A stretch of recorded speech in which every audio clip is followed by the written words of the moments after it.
Isabella Medici sat before a silver mirror, maids tending to her chestnut hair. On the table lay the queen of love and beauty, crown, woven from fresh flowers. Despite the passing night, it remained vibrant and fragrant. "It's so exquisite, Your Highness," a maid giggled. Lord Eli wanted himself. "Truly, only you are fit to be the queen of love and beauty," the maids whispered, their eyes lingering on the unique crown. "It's Your Majesty now, not my lady," another maid teased. That wind was clever, bypassing everyone else to land right on you. "I bet the Viscount was aiming for you when he threw it." Isabella applied serum, her expression calm. As a Medici, she was raised on cold calculations, yet she felt a thrill at being chosen by such a powerful man in front of thousands. The romantic gesture pushed her to the pinnacle of the Queen of Love and Beauty title. The vanity of being chosen by the kingdom's strongest knight felt more gratifying than the cold, heavy diamond crown she usually wore. What could please a proud woman more? I suppose a winning lottery ticket might compete, but the crown was a solid start. Isabella glanced at her maids through the mirror, her tone cool yet protective. "It's just a temporary crown of weeds. Don't make a scene, or people will think the Medici family lacks refinement." The maids exchanged knowing smiles. They knew their mistress was secretly pleased. "As you say, Your Highness." They resumed their work with renewed efficiency. Suddenly, rhythmic, urgent footsteps echoed outside. A maid entered and knelt. "Your Majesty, Lord Robert Medici is here to see you." Isabella paused, setting down her ivory comb. Her relaxed demeanor vanished, replaced by a composed, regal mask. "Let him in." The maids retreated to the sides, heads bowed. Robert Medici entered with an elegant smile. He glanced at the flower crown and bowed slightly. "My dear sister, you slept well." The room's light atmosphere evaporated the moment Robert stepped in. He surveyed the luxury with a proprietary air. He sat in a white tiger-skin chair. "I must say, Eli did us a favor." Robert smiled at Isabella. "That miracle was more perfect than any of our plans." Isabella twisted her skirt. "I've sent word to Laurendale. Our father, the Duke of the South, will know exactly what to do." Robert chuckled at her naivety. He will use the Medici wealth and influence to proclaim across the continent. He stood and loomed over her. "That you are the true, heaven-sent queen, chosen by the wind and the gods themselves. Do you understand, Isabella? Your position will be unassailable. Even when the king comes of age, you will remain supreme by law. This grants you, our family, and your future children unparalleled legitimacy." Isabella understood. This was a deification campaign. Robert praised her composure, then his eyes turned icy. "I hope you don't harbor any foolish romantic notions about that Eli because of a crown of weeds. His fate is sealed. He will die a miserable death." Isabella gasped. "Why? The Prime Minister and the King." "Foolish," Robert paced. "It is a man's nature to never share his woman. The King is only 9, but in 10 years, when he understands possession and royal dignity, every time he sees you, he will remember that white-haired knight in the arena. That will be a thorn in his side, his greatest shame. Eli is already a dead man." Isabella felt a chill. She realized the bloody reality behind the romantic spectacle. "Enough," Robert smiled again. "Father and I will handle it. I only came to ensure you are ready for tomorrow. You look well." At the door, he turned back. "Remember, you are Orlando's queen. But first, you are a Medici. Your only task is to bear the king's heir. Then, we will place that Medici-blooded child on the throne and rule this kingdom." Isabella nodded obediently. Robert turned to the maids. "I will send the wedding gown and jewels shortly. They are priceless. Do not make a single mistake." "If there is a single flaw in her appearance tomorrow," Robert narrowed his eyes, "I will have your hands chopped off." The maids trembled and bowed. "Yes, Lord Robert." Robert strode out. The suffocating pressure lifted slightly. The maids sighed in relief. "Lord Robert is terrifying." The head maid silenced her, fearing his return. Isabella stood alone, looking at her hands. They once dreamed of love. Now they were tools of power. A single tear fell, shattering on the floor. She bit her lip, her green eyes hardening. If she couldn't escape the abyss, she would climb it. "I won't be a pawn," she vowed. "I will be the winner." Because apparently, the only way to win this game is to be the one holding the axe. The next day, Orlandia was a sea of red despite the winter chill. The city was decorated for the wedding. Red silk draped from the city walls, and every home was adorned with festive lanterns and flowers. The streets were scrubbed clean of even the slightest snow for the wedding of the century. The royal family emptied the treasury to project an image of Orlando's peak prosperity, because nothing says financial stability like spending your entire savings on a single afternoon. The ceremony was held at the Cathedral of Light. This millennium-old structure in the capital had witnessed the kingdom's entire history. Since the era of King Caesar, tradition mandated all royal weddings, coronations, and funerals take place here. Every royal infant was baptized here, symbolizing the union of divine and royal power.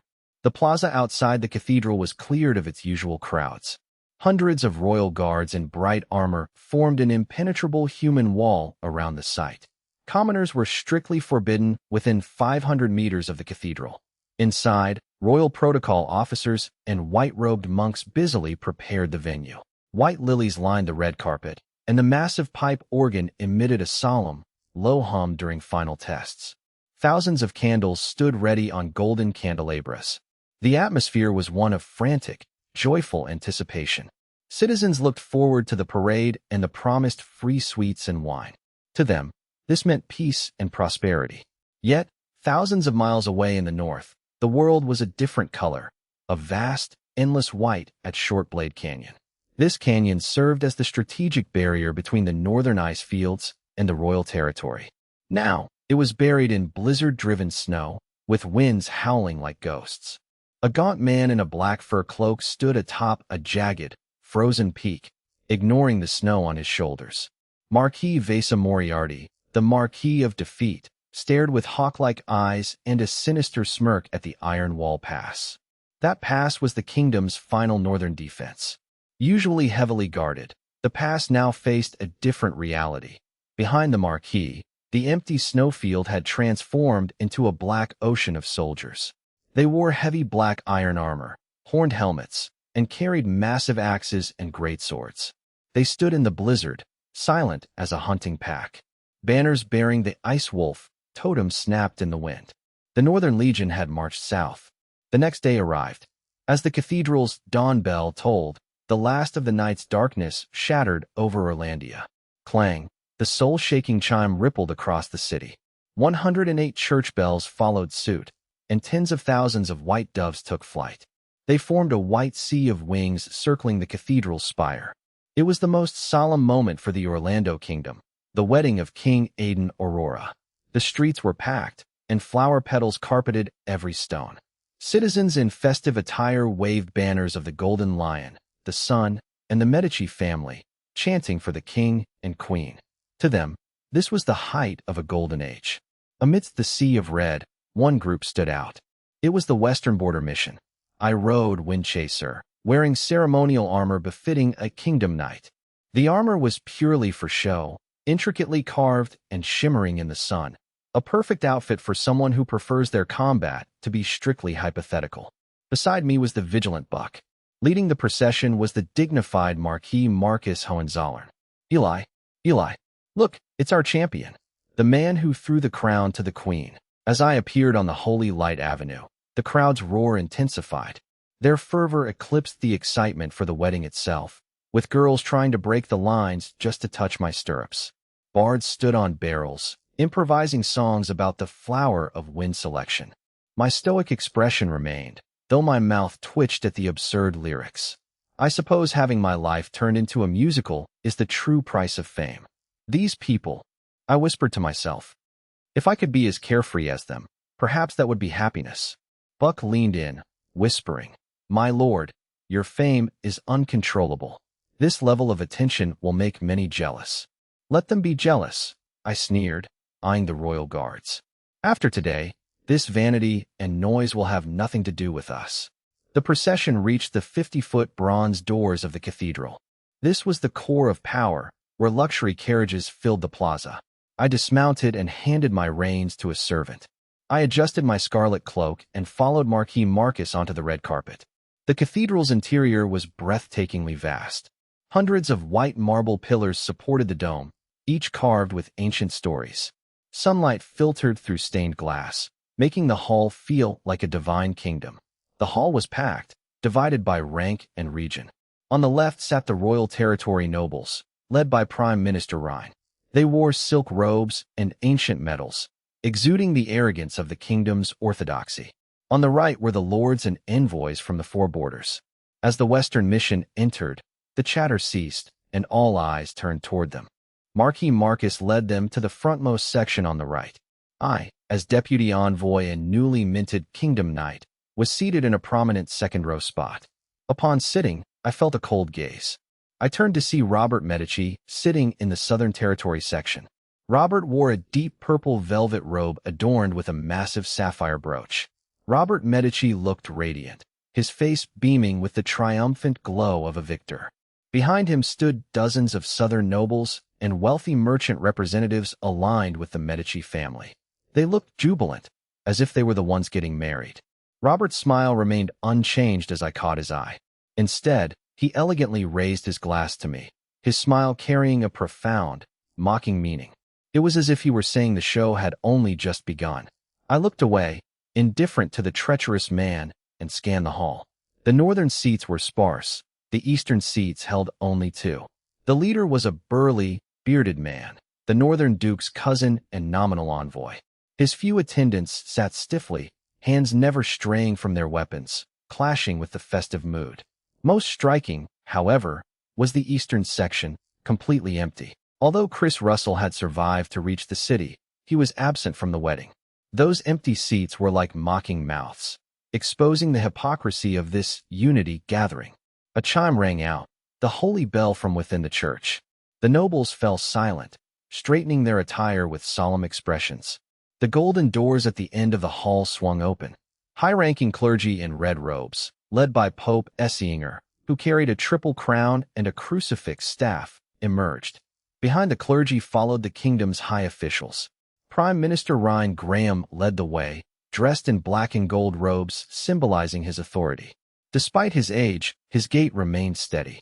The ministers of finance, military, civil affairs, and maritime affairs followed. They stood on either side of the altar, bowing respectfully in anticipation. "Silence," a herald shouted. "Welcome the regent, Duke of the West, Federico LaRoche." My pupils constricted. I sat bolt upright. It's amazing how quickly my posture improves when I'm terrified. The entire hall seemed to hold its breath at the name, Federico. For the past year, he had been the embodiment of absolute authority and endless controversy. The Lion of the West, the kingdom's helmsman, and the center of the storm. Heavy, rhythmic footsteps echoed from the royal passage, each beat striking the crowd's hearts. Federico appeared, wearing a plain black robe under a scarlet cloak. The black was as deep as an abyss, the red as vivid as blood. His frame remained tall, but his once lion-like golden hair had turned gray and was slicked back. Most alarming was his face. His once commanding features looked as if they had been drained of all life. He was gaunt, pale, and hollow-eyed. His eyes were deep and vacant, like two dried-up wells. There was no emotion, no warmth, no sign of a living soul. He walked forward, eyes fixed ahead, ignoring the bowing nobles and his former subordinates. He strode past the altar to the seat of the regent, located below and to the right of the throne. He sat down with mechanical stiffness. An invisible pressure blanketed the cathedral. I frowned, my unease deepening, while Marquis Marcus trembled before me. Marcus stared at the figure, seeking a trace of the man he once knew, but found only a stranger. The hall was deathly silent until, woo-woo-woo, a louder, more glorious horn blast erupted from the main gate, shattering the tension. The sound was joyous and sacred, announcing the true protagonist. The herald roared with all his might. "God bless Orlando. All rise." Thousands of nobles and envoys stood in unison. Every gaze shifted from the regent to the bronze doors. "Welcome the master of Orlando, King of Kings, the chosen sovereign, the true Caesar bloodline, His Majesty, Aiden Aurora." A children's choir began to sing, and the organ played a solemn anthem of kings. Sunlight flooded through the doors. Amidst falling flower petals, a small figure appeared. Aiden, only 9, was dressed like an idol. He wore a golden robe with a 10-meter train, carried by 12 noble youths. A heavy ruby necklace hung around his neck, and a golden sword of state was at his waist. Most striking was the massive crown embedded with the diamond of Orlando. It was too large and heavy. It pressed down on his brow, forcing him to tilt his chin up and tense his neck to keep his balance. He looked both majestic and ridiculous, like a toddler playing dress-up in a jewelry store. Standing against the light, he couldn't see the faces of the adults, only a sea of heads and eyes. Those eyes held awe, greed, calculation, and indifference. He didn't care. He knew he was the protagonist, the sole master of the nation. Aiden took a deep breath, puffed out his small chest, and stepped forward in his white silk slippers. As Aiden took his first step, a miracle occurred. Sunlight pierced the cathedral's crystal skylight, precisely engineered by ancestors. The scattered light converged into a beam. A 2-meter-wide pillar of pure gold fell perfectly onto the red carpet. Dust danced in the light like golden sprites, a path of light for the king. Even the veteran nobles were awed by the architectural brilliance and the visual impact of divine right. God bless Orlando. Believers whispered in a frenzy. Aiden stood at the start of the path, his golden robe reflecting the light. He looked like the sun incarnate, sacred and inviolable. He was no longer a child, but a living idol. Enjoying the sensation, he marched forward, the light shifting with every step as if the sun itself were crowning him. It's amazing what a little theatrical lighting can do for a toddler's ego. He walked the long carpet, past the kneeling ministers, and ascended the white jade dais of supreme power. He turned before the throne to look down upon the masses. The bells rang again, softer this time, the wedding overture. The side doors opened. Amidst organ music, Robert, in purple ducal robes, walked out with a woman in a white veil. Isabella Medici looked breathtaking. Her gown, crafted over 3 years, was embedded with 999 diamonds that shimmered like a galaxy. Robert, wearing his signature gentle smile, led his sister with elegant, firm steps. He whispered to her, "Look, Isabella, this is the path we must walk. Tread on these flowers, these gazes, until we reach the pinnacle of power." Isabella's hand trembled, then tightened on his arm. She looked past the crowd to the boy waiting on the dais. He wasn't her husband. He was her stepping stone. Robert bowed deeply to Aiden. "Your Majesty, I entrust the treasure of the South to you." Aiden took her hand, satisfied. He had always thought this new toy was beautiful enough for him. They stood together before Pope Essing. Pope Essinger, the 80-year-old religious leader of the Orlando Kingdom, stood in gold-embroidered robes, holding his staff with a solemn, benevolent expression. He looked at the newlyweds and unfolded the holy scroll, his long prayers echoing through the hall with sacred rhythm. "In the name of light, this sacred covenant is bound.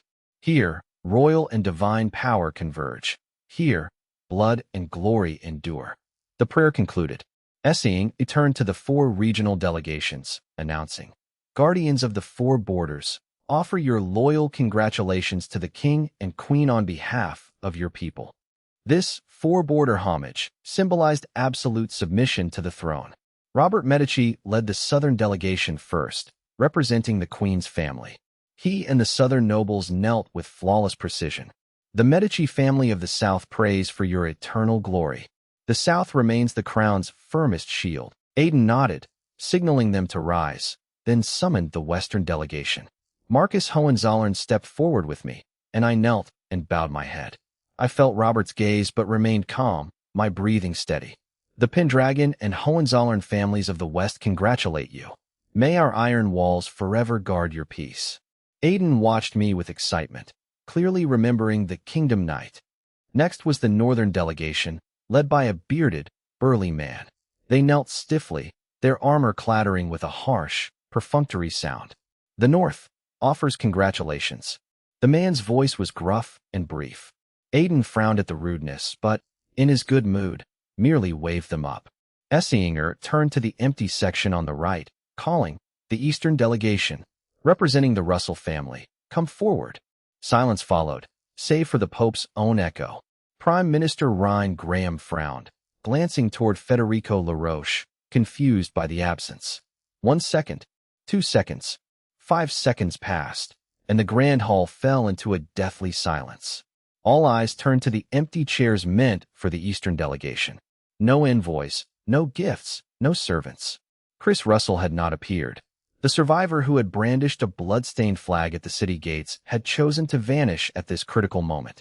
This was more than an absence. It was a blatant insult, a slap in the face to the royal family. Aiden's smile froze. His golden eyes lost their joy, replaced by shock and sudden, boiling rage. Where are they? He trembled. Where is the East? No one answered. Ryan turned pale. He looked at the regent, but Federico remained as motionless as a statue. Speak. Aiden shoved Isabella aside and rushed to the railing, screaming at the empty seats. It was a bold strategy, really, if you ignore the part where it's treason. Are the Russells dead? This is my wedding. I am the king. How dare they? Humiliated and feeling like a clown, Aiden ignored Count MacDonald's attempt to intervene, kicking over a flower basket. He drew his ceremonial golden short sword, its dull edge looking menacing in his grip. He pointed toward the east, his face twisted in fury. They are rebelling. That Chris Russell, that ungrateful duke. They are declaring war on me. I command you. Aiden roared at the ministers and knights. Assemble the army. Now, I will conquer the east. I will behead every last Russell and wash away this shame with their blood. Stop the wedding. No, forget the wedding. We kill them first. The hall erupted in chaos. The king had declared war on a major vassal during his own wedding. Civil war had begun. Your Majesty, please. It is an auspicious day. Old ministers begged, kneeling in terror. Prime Minister, the royal nobles cried, surrounding Rhine. Rhine looked at Federico, bewildered, while I watched the chaos, my brow furrowed. Something was wrong. The eastern absence and the king's rage felt orchestrated by an invisible hand. I gripped my sword hilt as the northern leader suddenly stood, his face twisted into a bloody, savage grin. If the king wants to kill. The man moved with terrifying, fluid speed. Then let us help him.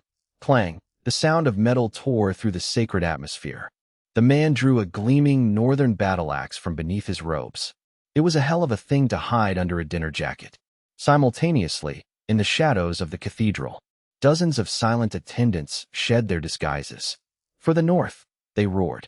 Near me, Cain Montauban, the black-robed knight, who had lost to me in the arena, emerged from the crowd. He pulled back his hood, his pale face marked by a dead, black eye. He stared at the seated Federico with a cruel smile. Federico, pay for my father's life. Boom! A deafening sound drowned out the screams. As the northern leader drew his axe, his hidden accomplices struck. They moved with practiced, lethal precision.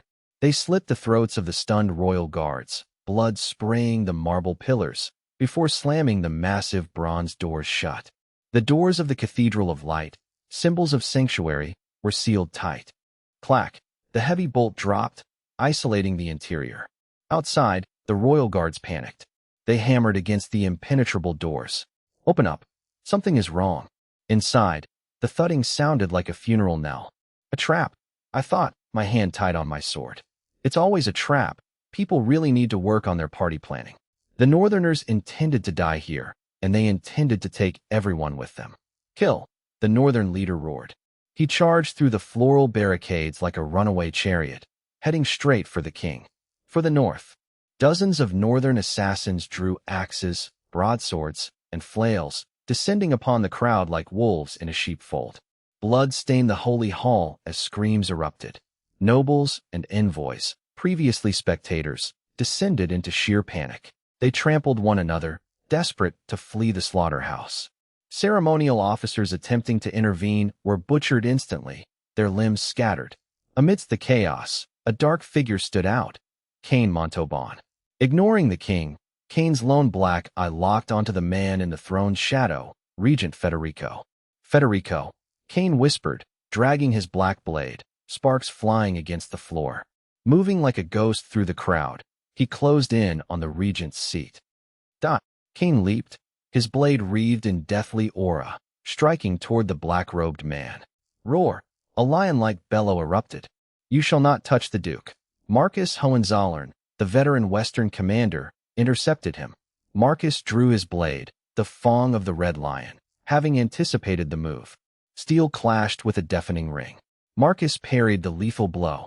Though his hands numbed from the impact, he stood firm and rammed his shoulder into Cain. Brat, don't run wild here. Cain recoiled, annoyed. The two clashed, while the stairs to the dais became a meat grinder as northern suicide troops overwhelmed the ceremonial guards. The guards, armed only with blunt ceremonial swords, were useless, about as effective as trying to stop a tank with a butter knife. They collapsed at the first touch. Stop them.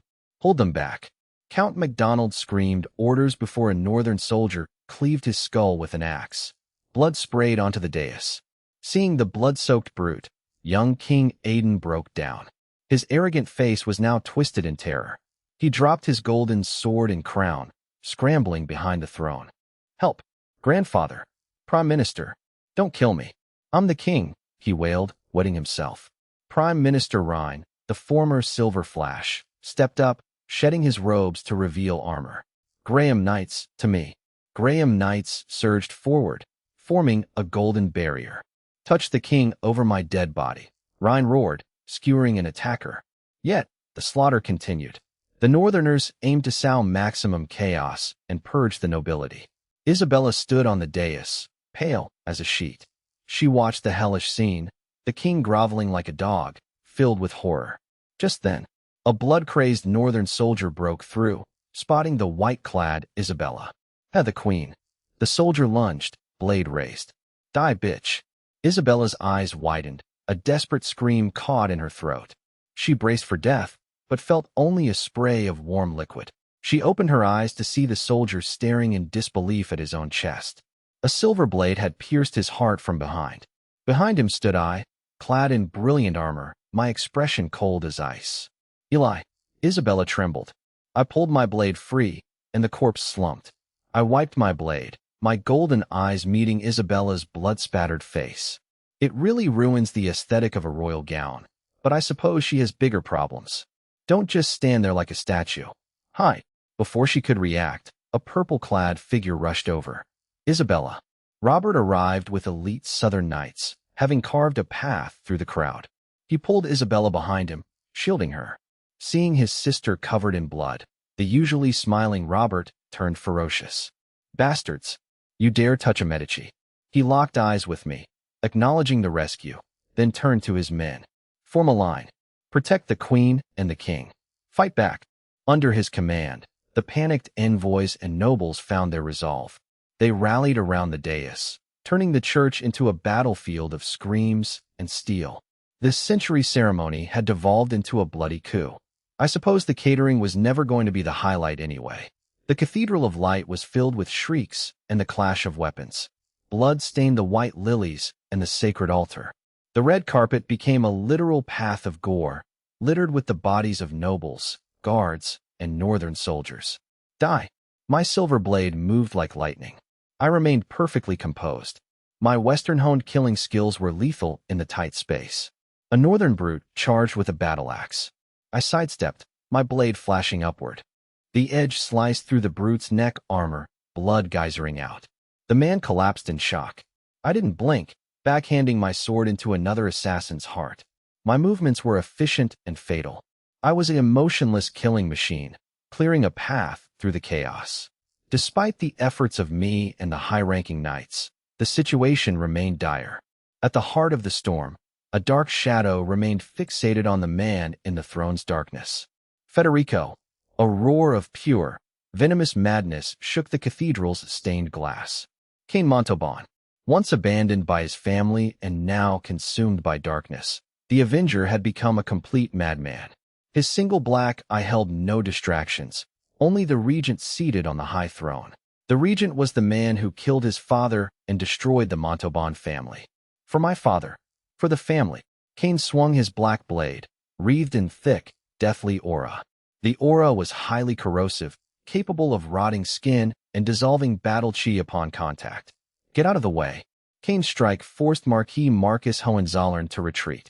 Though a veteran gold-rank warrior, Marcus had never encountered such bizarre techniques. His Fong of the Red Lion, greatsword was already pitted and eroded by the black energy. Each collision sent a bone-chilling cold through his arm, sluggishly hindering his battle chi. Damn it, what is this monster? Marcus roared, erupting in red battle chi to purge the clinging black energy. Cain made a reckless move, ignoring his defense as a royal guard spear pierced his left shoulder. Feeling no pain, he used the momentum to lunge forward. Like a venomous snake, he slipped through the gap in Marcus's defense, targeting Federico. No! I felt my heart sink. Stop! I erupted with fire elemental magic. Flame assault. I transformed into a burning blur, crossing the distance to the platform in an instant. My silver sword, wreathed in flames, slashed toward Cain's back. I gambled that Cain would defend, but I was dead wrong. Apparently, he'd decided that personal safety was for people who didn't have a death wish. Cain ignored the lethal flames, his eyes fixed solely on the unsuspecting Federico.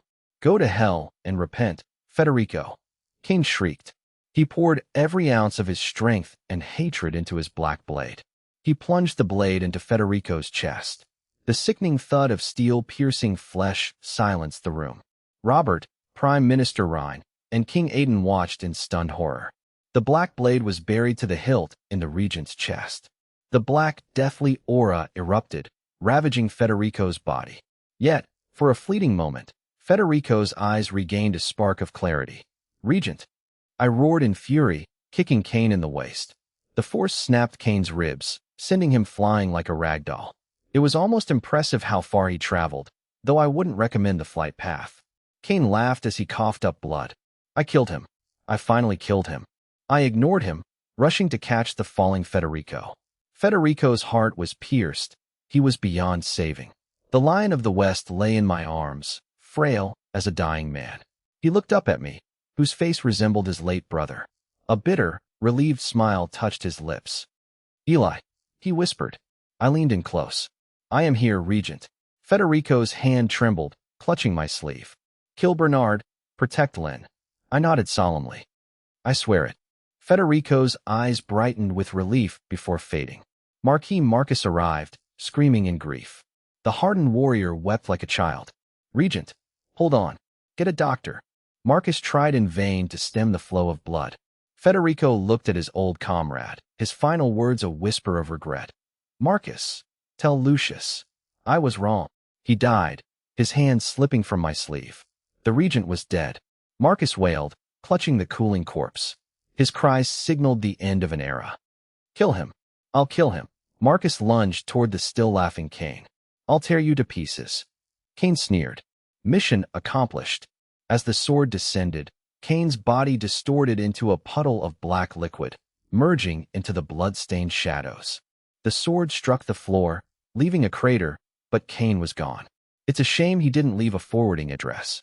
The assassin had vanished from the blood-soaked church. A massive roar echoed. The bronze doors burst open. Royal guards in silver armor flooded the church. They turned the remaining northern rebels into meat. Kill them all. The rebels were slaughtered in minutes. The battle ended, leaving only the stench of blood and the groans of the wounded. The survivors remained in a daze. They stared at the corpse held by Marcus. The regent was dead. Panic began to spread. Silence. Prime Minister Rhine stepped forward, his voice steady. He stood before the trembling king, his gaze sharp. He looked at the body with grief, then hardened his resolve. He drew his sword, pointing it toward the heavens. Listen to me. Rhine's voice echoed like a hammer. Today, at the sacred royal wedding, the Olaf family of the north and the Russell family of the east have conspired to assassinate the regent and harm the king. This is treason, the most despicable declaration of war against the Orlando kingdom. Rhine took a deep breath and issued the declaration that would alter history. I, Prime Minister Rhine Graham, hereby declare, the northern and eastern territories are now traitors, stripped of all titles and honors. The nation shall mobilize to purge them. Prepare for war. The chilling command echoed like thunder. With the regent dead and the balance of power shattered, the long-brewing civil war officially began. I scanned my surroundings. Royal guards were regrouping. Rhine was calming the terrified king, and Robert Medici's southern soldiers were silently sealing off the church's strategic points. A trap was closing. I realized we couldn't stay. With Federico dead, the power balance had collapsed, making the capital far more dangerous than any battlefield. I strode toward Marcus. Marquis Marcus.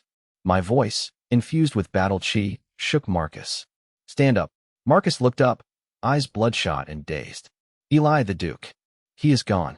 I grabbed Marcus by the collar, hauling the broken veteran to his feet. I stared intensely at Marcus. Grief won't save the Western Territory, Marquis. Look around.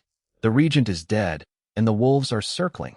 If we stay, the Duke's body will become a bargaining chip. Do you want him humiliated in death? The word struck Marcus like a slap. The old Marquis shuddered, his days replaced by gnashing hatred and resolve. No, never. Then give the order. I released him. Gather everyone. We take the Duke's body and return to the West immediately. Marcus took a deep breath and wiped his tears. He straightened his back, his commander's aura returning despite his aged appearance. Western forces. Hear me. Just as they prepared to move, rhythmic footsteps echoed through the hall. Clatter, clatter. Hundreds of well-equipped Southern soldiers in green uniforms surged in, seizing the defensive lines. Robert Medici emerged from the shadows, his demeanor calm and elegant. Protect His Majesty and the Queen, he commanded. His soldiers surrounded the dais. They tightly guarded the sobbing King Aidan and the traumatized, blood-stained Isabella. The shields and spears were a facade for house arrest. Robert, what are you doing? Ryan demanded, hand on his sword. He realized the Southern move was premeditated. Robert approached the weary Prime Minister with a humble smile. Prime Minister, please, no misunderstandings. Robert bowed slightly. With the capital in chaos and the North and East in revolt, the Medici family must step in to ensure the safety of the King and Queen. As you can see, the kingdom needs strength, and the South has that strength. Ryan felt a chill looking into Robert's ambitious eyes. He understood. This was a threat and a claim to power. The regent was dead, and the West was leaderless. The Medici family was the only remaining force with the military and wealth to claim loyalty. Robert was declaring that the Medici family now set the rules. Ryan's hand dropped from his sword, defeated. He knew he had no choice if he wanted to prevent the kingdom's total collapse. Then, I leave it to you, Lord Robert. Robert smiled brighter. For His Majesty, I would do anything. I'm sure he would, provided that anything involved a crown. Robert turned his gaze toward the departing Western group. Specifically, he looked at the white-haired youth. Robert's eyes were cold, like a venomous snake. He calculated.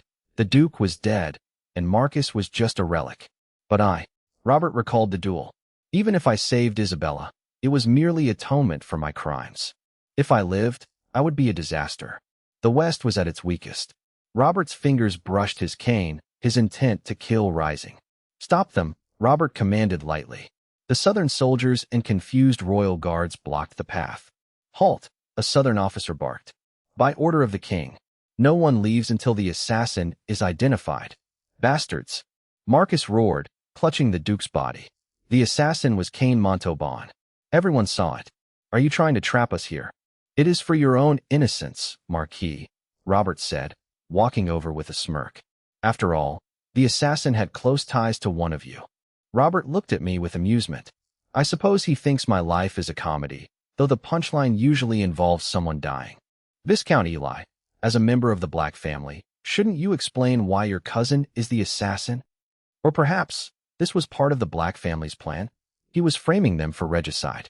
If this stuck, the West would be finished, branded as traitors forever.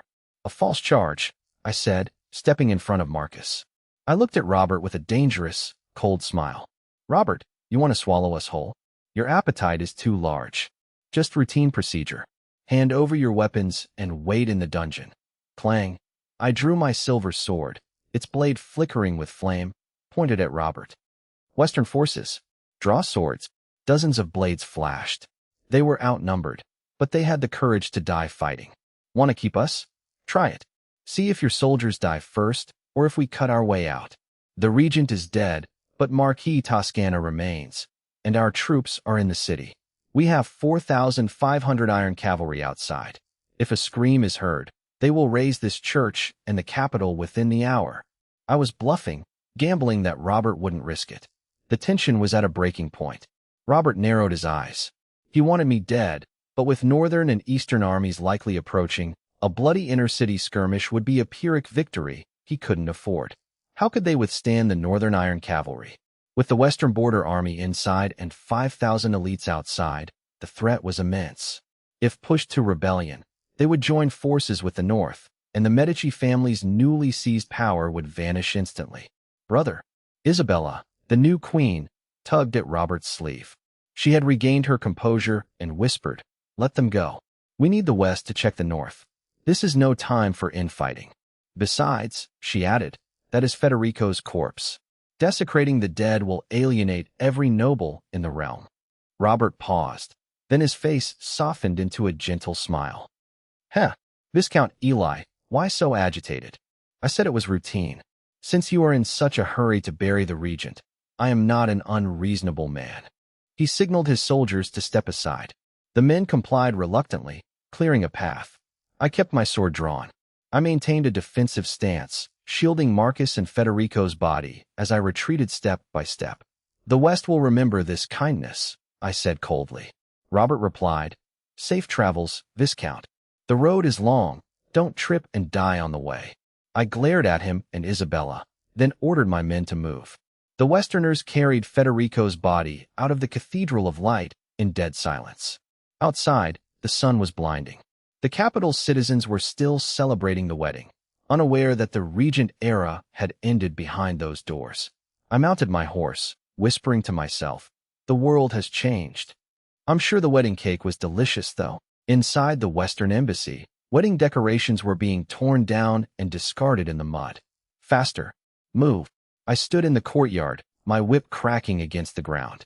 My voice was devoid of its usual ease, replaced by chilling, iron-blooded coldness.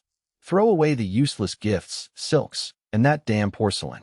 Only take rations, water, and weapons. Anyone not ready in half an hour stays here to be buried with the regent." The courtyard was chaotic as servants dumped precious royal gifts into the dirt. Gold and silver were ignored. Survival was the only priority. On the steps, Marquis Marcus sat slumped, his spirit broken as he stared at Federico's coffin. The body had been hastily prepared. "It's over. The sky of the West has fallen," Marcus muttered, like a man who had lost his faith. Panic spread among the nobles like a plague. "Enough!" A thunderous roar silenced them all. I strode up the steps, standing before Marcus and facing the panicked crowd. My blood-stained silver armor gleamed coldly in the torchlight. "Look at yourselves. Where is your pride? The region is gone, but the West remains. We remain. Marcus is incapacitated by grief. I am taking command." Any objections? No one spoke. In this crisis, they followed whoever could keep them alive. My iron-fisted authority became their lifeline, though I'm sure they prefer a leader who didn't smell quite so much like a slaughterhouse. An elderly count stepped forward, trembling. "Should we contact Marquis Toscana and Marquis Claude? They are still in the capital." Another noble's eyes lit up with hope. "Yes, Toscana commands the Western Border Army, and we have 5,000 private soldiers. We could fight back." The crowd murmured, dreaming of revenge. "No," I cut them off. "Trying to link up now just makes us a bigger target. The city gates will close soon, and the Southern and Royal forces will trap us. Moving a large army is too slow. We'll be slaughtered. I will send word to Toscana, but our priority is survival and getting the regent's body home." We returned to the West. I declared. The nobles bowed to my decision. They dispatched experienced riders to inform the two marquises to break out individually and rendezvous at the western border. "Lancelot," I called. "Here, my lord." The young knight, who had recently joined me, stood ready, sword in hand. "Take my personal guard and escort the convoy. I'm going to fetch a few people and will return shortly." At the Black Mansion, chaos reigned as I arrived with Buck and the Black Raven Knights. Lady Livia sat in the hall, pale and trembling, having heard of the regent's assassination. For a woman who lived for social status, this was the end of the world, or at least the end of a very expensive guest list. "Eli, you're back." Livia rushed toward me, desperate. "What do we do? People are being killed. Will we die?" I ignored her, turning to Buck. "Is everything ready?" "Yes, Lord," Buck replied, pointing to the loaded carriages. "Your 20,000 gold prize, the family's liquid assets, and all Obsidian Territory soldiers are assembled." "Good." I nodded. "Where is Royce?" "Here." I'm here. Royce ran down, clutching account books and deeds. Eli, we have to go to the Chamber of Commerce. There's cargo worth tens of thousands of gold. And the merchant caravans. That's the family's lifeblood. We can't take it. I grabbed Royce by the collar. Going there now is suicide. The South is already watching those assets. You'll just get yourself killed. But, Royce groaned at the loss. If we live, we can earn more. If we die, it's all for nothing. Leave it to Father. I shoved Royce to a knight. Tie him to a horse and take him. As Royce was dragged away, I took one last look at the mansion. I didn't ask for Marquis Leon. We shared a silent understanding. I looked at the weeping Livia. Leon had his duty as the garrison commander. Their silence was a mutual protection. I didn't want to compromise my father, and Leon wanted me to escape. Lady Livia, Cain Montauban is the assassin. If you don't want to implicate Salus and father, I suggest you disappear gracefully. Help! Someone help! I turned away, my black cloak swirling with resolve. Outside the Western Embassy, the unit had gathered. Abandoning all non-essentials, they protected Federico's hearse. I rode to the front on my steed, Chase. I glanced toward the King's Gate, the main entrance to the Golden Avenue, knowing it would be heavily guarded. Change course, I commanded, pointing southeast. We take the Holy Light Gate. Though a detour, this secondary gate leading to the Theocracy's cemetery was our only path out. Move out. The convoy snaked silently through the capital's complex alleys under the cover of night. They were intercepted upon reaching the Holy Light Gate. The gate was barred, with armed guards and barricades blocking the way. Halt! The officer on the wall shouted, his voice trembling but firm. Without the Regent's or His Majesty's written order, no armed force may leave. Death to those who defy us. I didn't waste time explaining. I drew my silver sword, flames erupting along the blade. I spurred my horse, leaping over the barricades like a burning meteor toward the gate. Die! My roar echoed as I swung my sword, releasing a crescent-shaped wave of fire. The officer and his two deputies were sliced in half before they could even scream. Blood splattered the walls. Charge! 500 Obsidian Territory Iron Cavalry followed me like a black torrent, crushing the checkpoint. It's amazing how quickly bureaucratic red tape dissolves when you introduce high-temperature steel to the equation. Without a word, they smashed through the wooden gates. Amidst the chaos, the Western convoy fought its way out of the capital, now a cage. The convoy raced across the cold, howling wilderness, hooves drumming against the earth. After dozens of miles, I slowed my pace, ensuring no pursuit. I turned to look back. Orlandia's once glorious silhouette was now blurred in the distance. Thick black smoke choked the stars above the burning city, accompanied by distant cries and tolling bells. Watching the collapse of the old order, my gaze hardened. This was the prologue to a chaotic era forged in blood and fire. Let's go, I said, turning toward the northern darkness. Back to the west. Deep night on the wasteland. The wind cut through the barren land like a blade. To avoid detection, the western camp remained dark, with few fires lit. Only the snorting of horses and the footsteps of patrols broke the silence. Inside the central tent, I entered, bringing a chill with me. Marcus Hohenzollern sat on a stool, looking aged. In just one day, the once spirited general seemed to have aged a decade. I suppose stress is the most effective anti-aging treatment I've ever seen. His armor was stained with dried blood, his hair disheveled. His eyes, usually sharp, were bloodshot and weary. Marcus remained silent as I entered. He tremblingly produced a small, blood-stained cloth bundle. He unwrapped it to reveal a ring made of black iron with a blood-red gemstone. The stone bore the roaring lion of the LaRoche family, symbol of the Western Duke's power. This is... My pupils constricted. The Duke gave this to me before I left the Sun Palace, Marcus rasped. He said if the trip went well, it was just an ornament. But if... Marcus paused, his grief palpable. If he died, this was his final order. He handed the ring to me. The Duke's last words. If the regent dies, the West enters immediate independent defense. From this moment, the West owes no blind loyalty to the Aurora royal family and ignores all orders from the Sun Palace. Our mission is to survive and protect our land and people. Prioritize Western interests. All affairs are to be managed by Sir Lucius. I took the cold ring, feeling its heavy weight. Independent defense. It's amazing how much responsibility can be packed into a single piece of jewelry. It meant the West was effectively becoming a semi-independent military power. Amidst the Civil War, this was Federico's final, ironclad insurance policy for the West. I understand. I gripped the ring until my knuckles turned white. We will take it back. We won't let the Duke's blood be shed in vain. Meanwhile, in the Sun Palace, the hall was brightly lit but shrouded in a heavy, suffocating gloom. Kingdom officials and nobles sat around a massive round table. The regent's death had left a power vacuum that stifled them all. Prime Minister Rein sat at the head, exhausted but struggling to maintain order. He fought to reorganize the kingdom's defenses under the watchful eyes of the Medici family. The northern line must be reinforced. Iron Wall Pass is low on supplies. Where is the money? It was all spent on that damn wedding. What about my lands in the east? Arguments and complaints erupted. The nobles shed their masks, revealing only fear and greed. They cared only for their own interests. Robert Medici sat elegantly on the other side. Though nominally there to assist, his armed southern knights behind him signaled his true intent. He effectively controlled the Sun Palace and half the capital. Playing with a silver cup, he watched the flustered prime minister, waiting for him to beg for help. Once the prime minister broke, the position would be his for the taking. Silence. Rein slammed the table, making the maps jump. The enemy is at the gates. Do you want to wait until their blades are at your throats? His authority silenced the room. Rein took a breath and pointed to the map. Two things. First, mobilize all private soldiers to fill the gaps in the front lines. Every marquis must summon their vassals. The kingdom is in peril.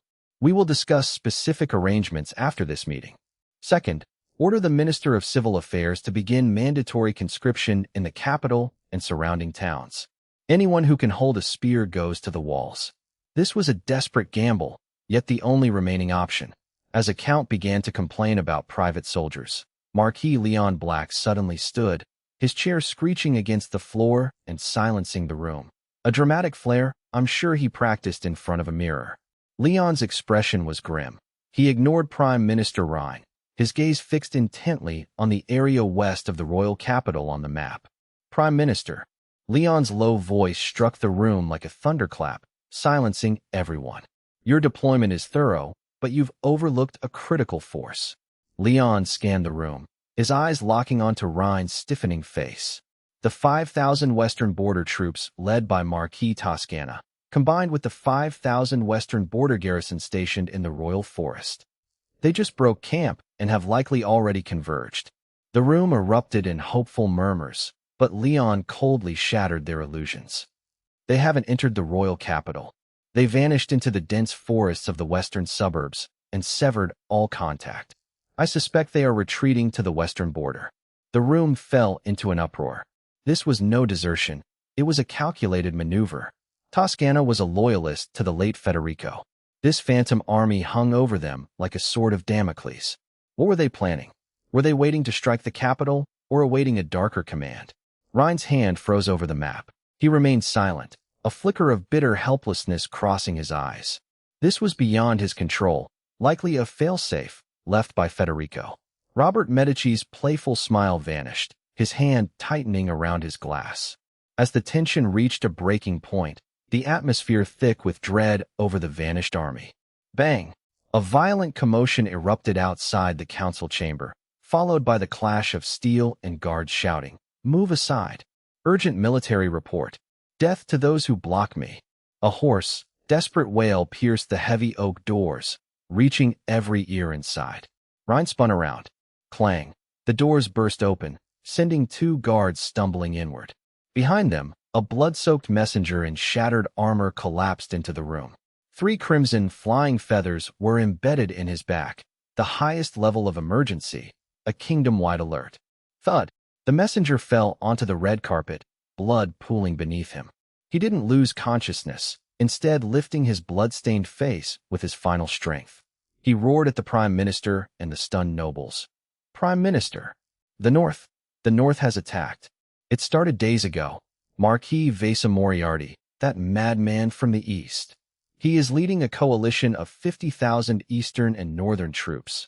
claiming to remove traitors and support the king, and is assaulting the Iron Wall Pass. The commander of the Iron Wall Pass is dead. We need reinforcements. The cry echoed like a funeral bell. Rhine staggered, nearly collapsing. Moriarty leading an army? The North and East allied? In this moment of internal strife and the regent's death, the capital was hollow. The true storm had finally bared its fangs. Because apparently, one disaster at a time is too much to ask for. Iron Wall Pass, requesting aid. The words hung in the opulent Sun Palace, suffocating the room. The nobles, who had been maintaining a fragile facade of order, were plunged into a cold hell. The blood-drenched messenger lay on the carpet, the 3 feathers in his back acting like a death warrant. His body twitched from the exhaustion of his 1,000-mile ride. The news was worse than his death.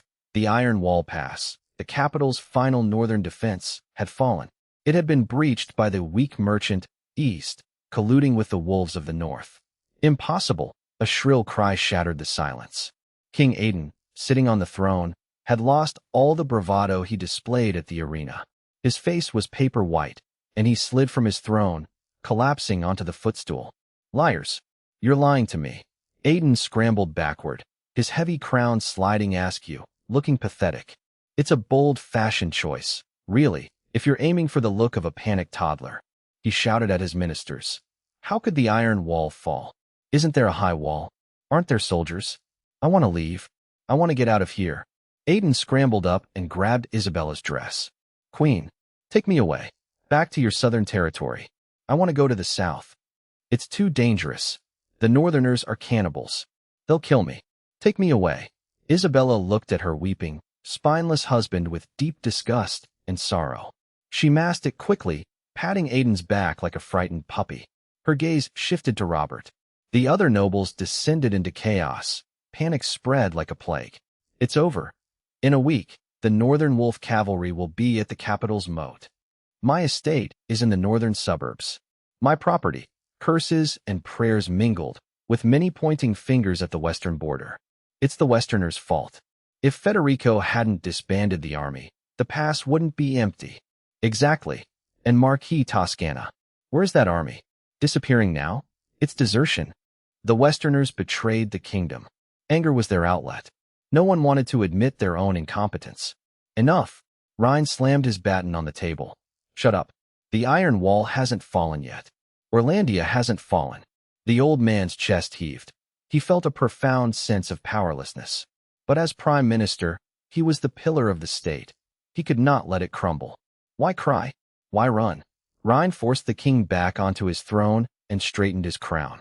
Your Majesty, you are the king. There are no cowardly kings, only those who die fighting. As long as you are here, Orlandia lives. He turned to the ministers, eyes bloodshot. This is not the time for blame.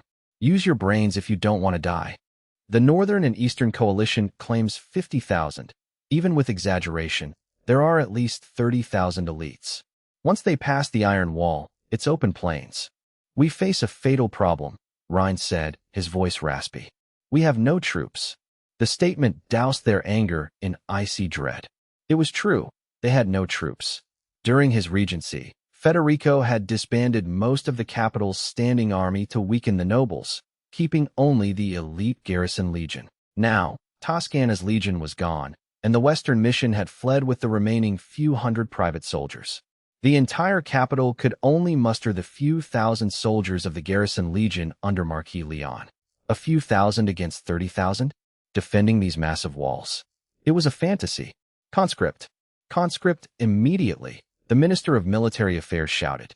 Arm every man in the city. It's too late. The Minister of Civil Affairs shook his head in despair. Recruiting, training, and equipping takes at least half a month. The enemy, they will be at the gates in 7 days. What now? Are we just waiting to die? Despair filled the hall until a calm, composed voice cut through. Why be so pessimistic? Robert, who had been watching from the corner, stood up. I suppose he's been waiting for his dramatic entrance all morning. He smoothed his pristine purple formal wear and walked elegantly to the center of the round table. With his signature smile, he remarked, since the Western Border Army has abandoned their honor and oaths. Robert scanned the terrified nobles, his gaze finally resting on Prime Minister Ryan Graham. Only the Southern Territory can save the capital and His Majesty. A count asked eagerly, "You have a plan?" Robert nodded confidently. "Though my delegation is small, you forget the Medici family's origins." "Grain," Robert said, holding up a finger. "To ensure food supplies for the capital and the wedding. The Medici family transported massive resources from the south half a month ago. And to protect these supplies, we stationed an 8,000-strong guard legion in the granaries south of the capital. 8,000 men. The news electrified the room. Everyone knew the Medici family was wealthier than the crown. Their private soldiers were better equipped than the royal guard, a force capable of turning the tide. Furthermore, Robert continued to raise the stakes. "I have sent messengers. If His Majesty commands, the main Southern Legion will march north immediately. Though the journey is long, if we hold the capital, the Southern reinforcements will crush the rebels against the plains of the royal territory." "Excellent." King Aiden stopped crying and shouted, "Robert, I knew you were loyal. Bring your men into the city. Hold the walls. Keep those savages out." Prime Minister Ryan watched Robert with suspicion. "There are no free lunches, especially from the Medici. Lord Robert, your willingness to step forward is admirable. However, deploying such a force requires a unified command structure to avoid chaos." "The Prime Minister is correct." Robert smiled, his true intent revealed. He knelt before the throne, back straight. "To ensure our defense and unify all resources against the rebels." Robert looked Aiden in the eye, respectful yet firm. "I humbly request the title of Kingdom Marshal and supreme command over all armed forces in the capital, including the Royal Guard and private family armies." His gaze shifted to the silent, iron-willed man standing by the map, and the garrison legion under Marquis Leon Black. The hall fell into a deathly silence. Everyone gasped. Kingdom Marshal was the highest wartime military authority, and apparently, Robert had decided he was the only one qualified to hold it. Robert wasn't just asking for command. He was seizing Leon's military power. It was a naked power grab. Refuse, and the South won't fight, leaving the capital to die. Accept, and the capital belongs to the Medici. All eyes turned to Leon, who gripped his sword, his face ashen. It was a forced abdication. If he refused, internal strife would erupt before the enemy even arrived. If the Southern troops and his own fought, the capital would fall instantly. But if he surrendered his power, Leon looked at the chaotic scene, the spineless king, and the ambitious Robert. Leon felt a deep sense of helplessness. The regent was dead, the West had retreated. The Black family had no cards left. If he didn't bow, Robert had countless ways to ensure his family died gloriously tonight. To preserve the last of his family's foundation, Leon took a deep breath and closed his eyes. The proud Marquis seemed to age instantly. He released his sword and slowly bowed his head. Silence confirmed his submission. King Aiden, oblivious to the implications, saw only a lifeline. "Granted. I grant it." Aiden jumped up. "Robert, you are now Kingdom Marshal. All armies obey you. Save the capital, and I will give you anything." "Thank you, Your Majesty." Robert rose, his triumph clear. A servant brought the golden scepter of command. Robert gripped it, feeling the cold metal, the weight of true power. He was no longer just a duke's son. He was the de facto ruler of the nation. He turned to the nobles, striking the scepter on the floor. "Gentlemen, since His Majesty trusts me, I shall not fail. The kingdom's safety requires our collective effort. Iron Wall Pass must be supported, and the capital must not fall." He pointed to the map. "Seal the city gates. Total lockdown. All private armies must assemble at the central square by dawn. Disobedience means death." As for the front lines, Robert sneered at the nobles. It was the look of a man who had just realized he could finally stop pretending to like any of them. "Let us discuss who will lead, and how many men each of your families will send to fill the gaps." At dawn, as the first light pierced the heavy northern clouds, the wasteland outside Iron Wall Pass was far from quiet. Iron Wall Pass, the black basalt fortress guarding the north, had stood for centuries like a silent god. It was the final barrier. As long as it held, the war would not reach the southern fields. Today, however, the giant trembled. A woo! A piercing howl shattered the silence, followed by thousands of echoes. Count Castile, the commander, gripped his sword on the ramparts, his hands trembling. Despite his experience in the North Border Independence War, the sight made his skin crawl. The snow outside was no longer white. It was a boiling black tide rushing toward the walls. It was not infantry, but beasts. Duke Winston had unleashed the North's ultimate terror, Icefield direwolves. The wolves, as large as calves with steel-like fur and hungry, glowing green eyes, charged forward. They feared neither the cold nor the arrows. Fire! Use the oil! Shoot! Castile roared. Arrows rained down, but to no avail. Standard arrows barely pierced their thick hides. Apparently, these wolves didn't get the memo that they were supposed to be soft targets. The wolves climbed the near-vertical walls, stepping over the corpses of their own kind. A wolf leaped onto the parapet, crushing a soldier's skull with its jaws. Blood and brains splattered the cold stone, steaming in the air. For the North, tear them apart. Duke Winston of the North, mounted on a massive wolf, laughed wildly. With his arm bared and covered in ancient totems, he was a far cry from the smiling wolf rumors. To him, traditional siege engines were too slow. Only savagery and blood could break the pass. Screams echoed across the ramparts. Soldiers fought desperately against an endless tide of giant wolves that seemed to crawl from hell. Count, the 3 northern watchtowers have fallen. We can't hold them. An officer reported, drenched in blood. Count Castile, having just slain a wolf, snarled. Order the reserves. Use their corpses to plug the gaps if you have to. If Iron Wall Pass falls, our families are doomed. Unnoticed in the shadows, Edwin, the officer in charge of logistics and defense mechanisms, watched him with cold, complex eyes. Edwin's hands were clenched, his nails digging into his palms. He was filled with hatred. He loathed the kingdom, the wasteful king, and the nobles who preached honor while withholding military pay. To fund the royal wedding, winter supplies and pay for Iron Wall Pass had been slashed by half. Edwin's own brother, a veteran, had died of frostbite 2 weeks ago due to a lack of medicine. If you won't let us live, we shall all die together. Edwin silently retreated into the tunnel leading to the mechanism room. On the southern hillside, Marquis Vesa Moriarty of the Eastern Territory sat atop a black steed, elegantly observing the carnage below. Beside him stood the Star Mage Corps, elite mages cultivated by the Russell family. Moriarty preferred this calculated destruction over the brute force of the North. Marquis, the little mouse, has signaled. A mage pointed to a chimney inside the pass, emitting a specific pattern of smoke. Moriarty sneered. Edwin didn't disappoint. He ordered his commanders, prepare the heavy infantry. When the drawbridge falls, I want the eastern flag planted on Castile's head. Thor likes slaughter, but I like efficiency. We reach the capital in 3 days. Inside the pass, Edwin reached the winch hall. A few soldiers stood guard, listening to the battle outside. It was a terrible time to be a security guard, though I suppose the benefits package was never great to begin with. Lord Edwin, why are you here? One asked. Edwin replied calmly.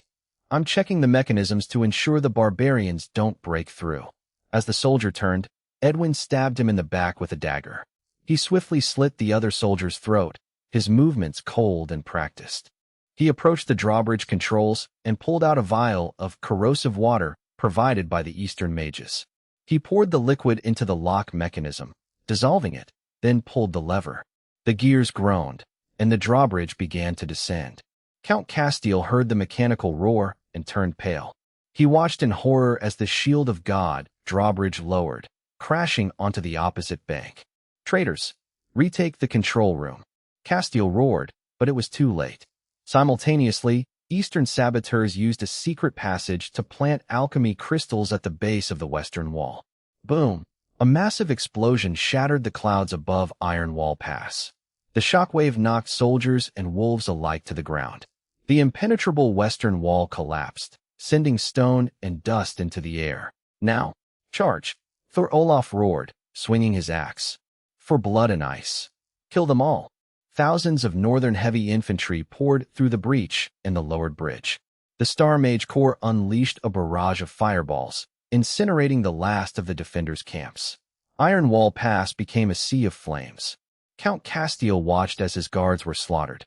The northerners fought like madmen, biting throats even as they died. I suppose it's one way to save on ammunition.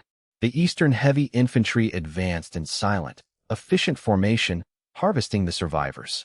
Moriarty rode through the gate, executing a kneeling officer with a wind blade.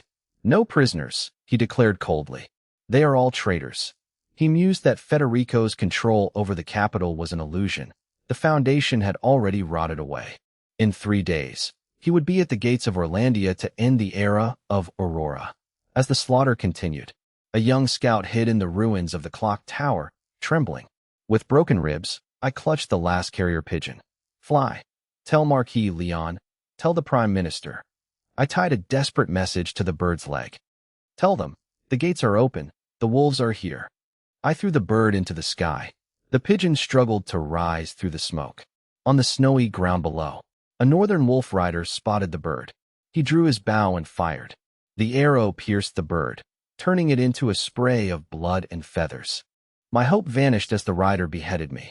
The northern gate had fallen. The kingdom's final fate had arrived, which, in hindsight, was a very inconvenient time to lose my head. The winter in Orlandia had never felt so biting. As dawn broke, the capital, still celebrating the royal wedding, was shattered by the news. Iron Wall Pass has fallen. The rumor spread like a plague through the city. Nobles who had recently praised the flower of wind selection now stood on their balconies, staring north in terror. To the people of Orlando, the pass was the kingdom's spine, the final barrier against the northern wilds.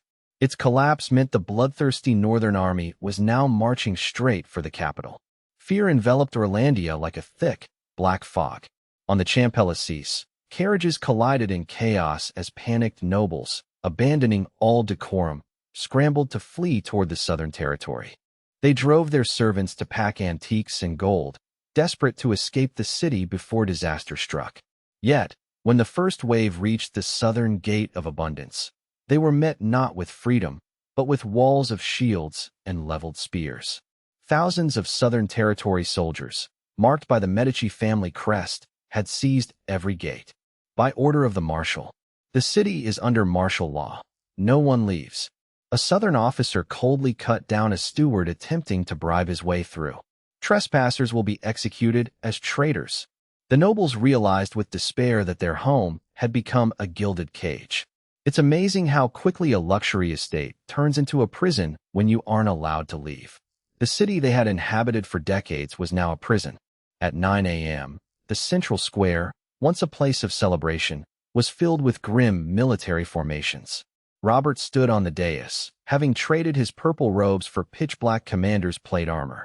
He held a golden scepter, his face fixed in a gentle, yet deeply unsettling, smile. Hundreds of trapped nobles, merchants, counts, and clergy stood before him. They trembled in the cold, waiting like prisoners for judgment. Gentlemen, Robert's voice boomed through amplification magic. The rebels have crossed Iron Wall Pass. Any retreat now is a betrayal of the Aurora bloodline. He scanned the crowd, his eyes devoid of warmth. As Kingdom Marshal, I issue the first mobilization order to defend our king and Orlandia. All families must surrender command of their private soldiers to the High Command by sunset for reorganization. Additionally, you will pay a defense tax, 3,000 gold for a viscount, 5,000 for a count, and 10,000 for a marquis. Silence gripped the square, followed by a stifled uproar. Count Hatton, a loyalist for a century, stepped forward, face flushed with indignation. Is the Medici family looting us? My guards are my family's last protection. I refuse. Robert didn't argue. He simply twirled his golden scepter. Count Hatton, are you refusing to fulfill your duty to protect the king in this time of crisis? I only mean we need autonomy. Then it is a refusal, Robert said coldly. Those who shake the morale of the troops are rebel collaborators. Kill him, he commanded, as casually as ordering dinner. 2 Southern knights vaulted the railing and pierced the count with their swords before he could react. An executioner stepped forward and swung his blade. The old man's head rolled across the stone, his face frozen in terror. Blood stained the snow like a dark flower. Any other objections? Robert asked. No one dared look him in the eye. The nobles bowed their heads, their pride shattered by absolute violence. In hours, Robert had seized thousands of private soldiers and a fortune to fund his war. It's amazing how quickly people find their civic duty when the alternative is a decapitation. In the Sun Palace command room, a map was spread across a table, marked with flags of various factions. Black for the north, purple for the south, and miscellaneous colors for the conscripted private armies.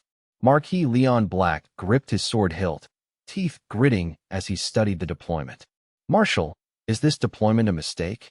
Leon pointed to the first line of defense, the Valley of Winds, a flat, indefensible plain.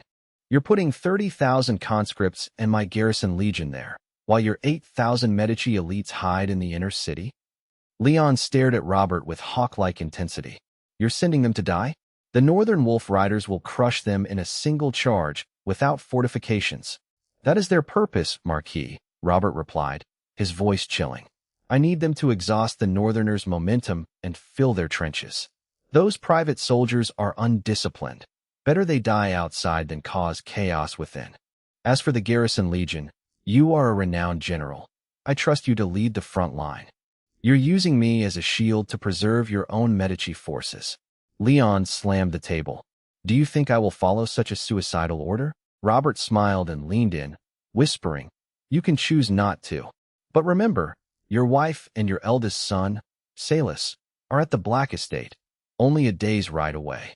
If you show even a hint of unprofessionalism at the front..." Robert's eyes turned venomous.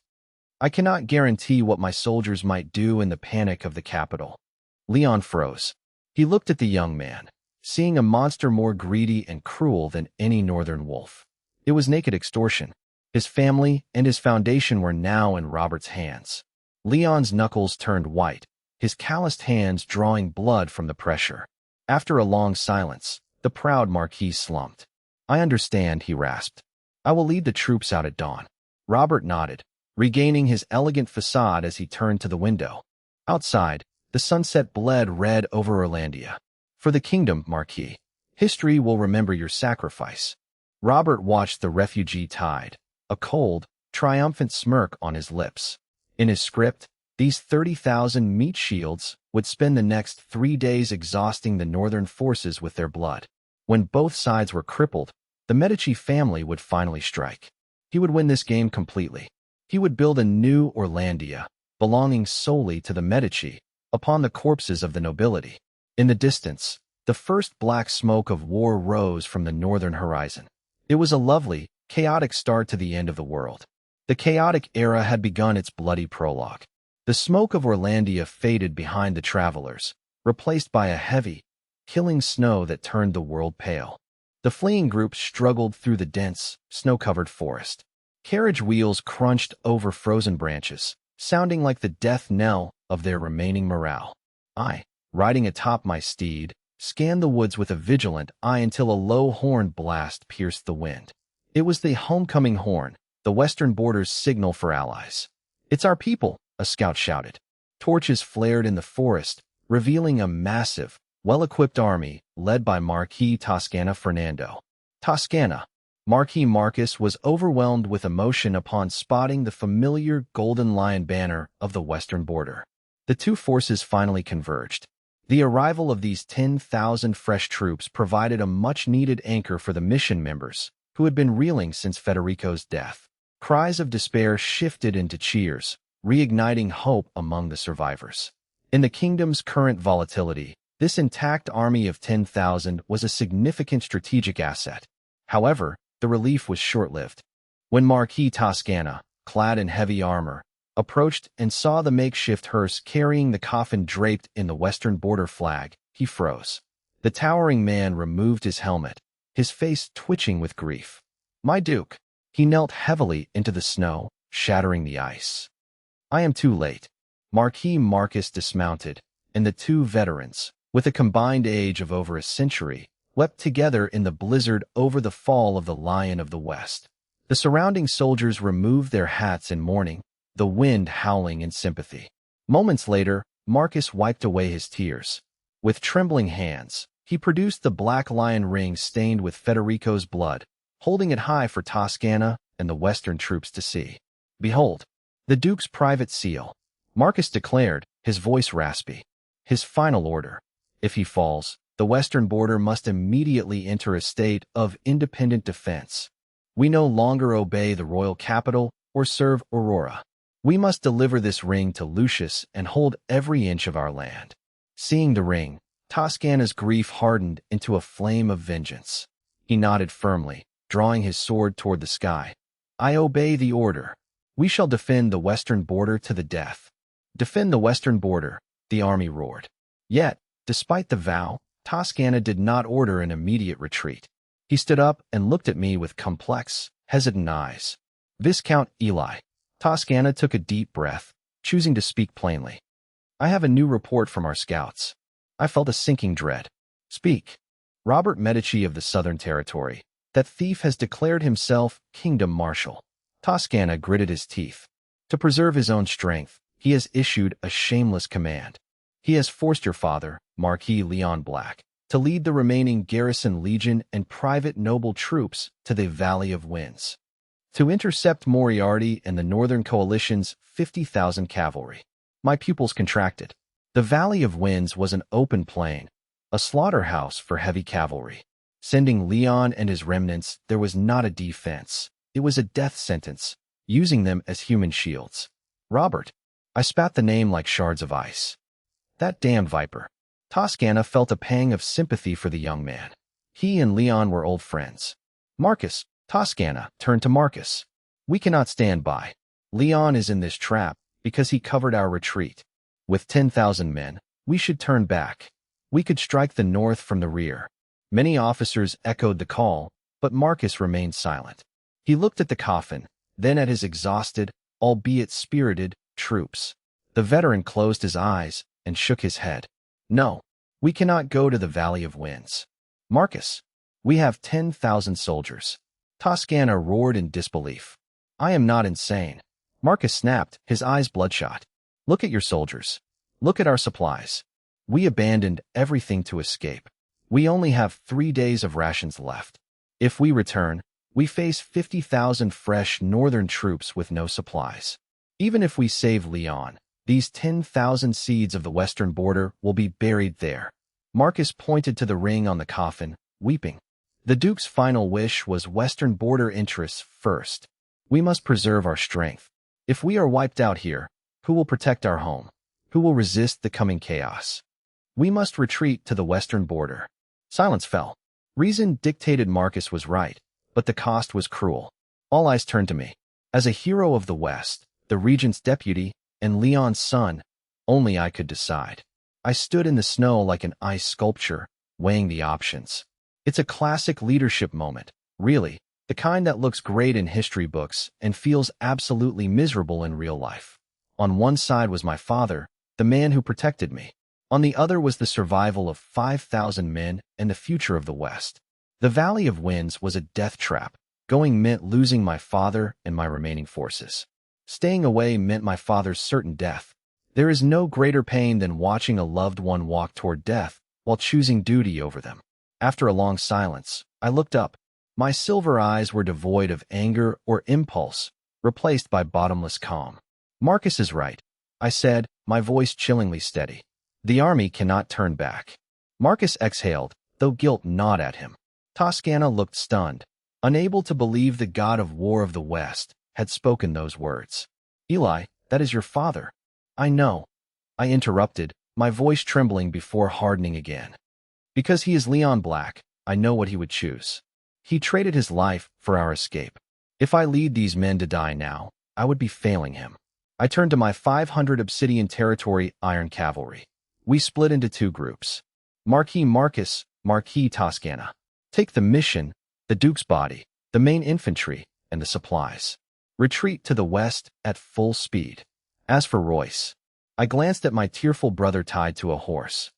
Please, ensure he returns safely. He is the last pure blood of the Black family. And you? Marcus asked urgently. Come with us. I shook my head and drew my sword, silver.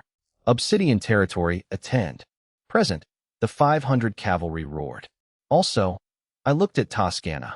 Lend me 500 of your finest cavalry, light equipped. Where are you going? Toscana asked, granting the request. To the Valley of Winds. No. I look toward the southern sky, my eyes sharp. The valley is lost. I am going to black territory. My father is bleeding for us. I cannot save him, but I must preserve his legacy and the foundation of our house. My voice was cold and rational. I will reach black territory before the war arrives, reorganize the defenses, and evacuate everything I can. I straightened my blood-stained cloak. He is gone, so I will guard this home. I spurred my horse. Target, black territory. Move out. 1,000 cavalry surged away like a black dragon. They did not head toward the death trap of the valley, but turned resolutely into the blizzard toward their ancestral lands. Marcus and Toscana watched the lone force vanish into the darkness, unable to speak. They knew the boy had truly grown into a man that night. The black dragon moved silently into the snow.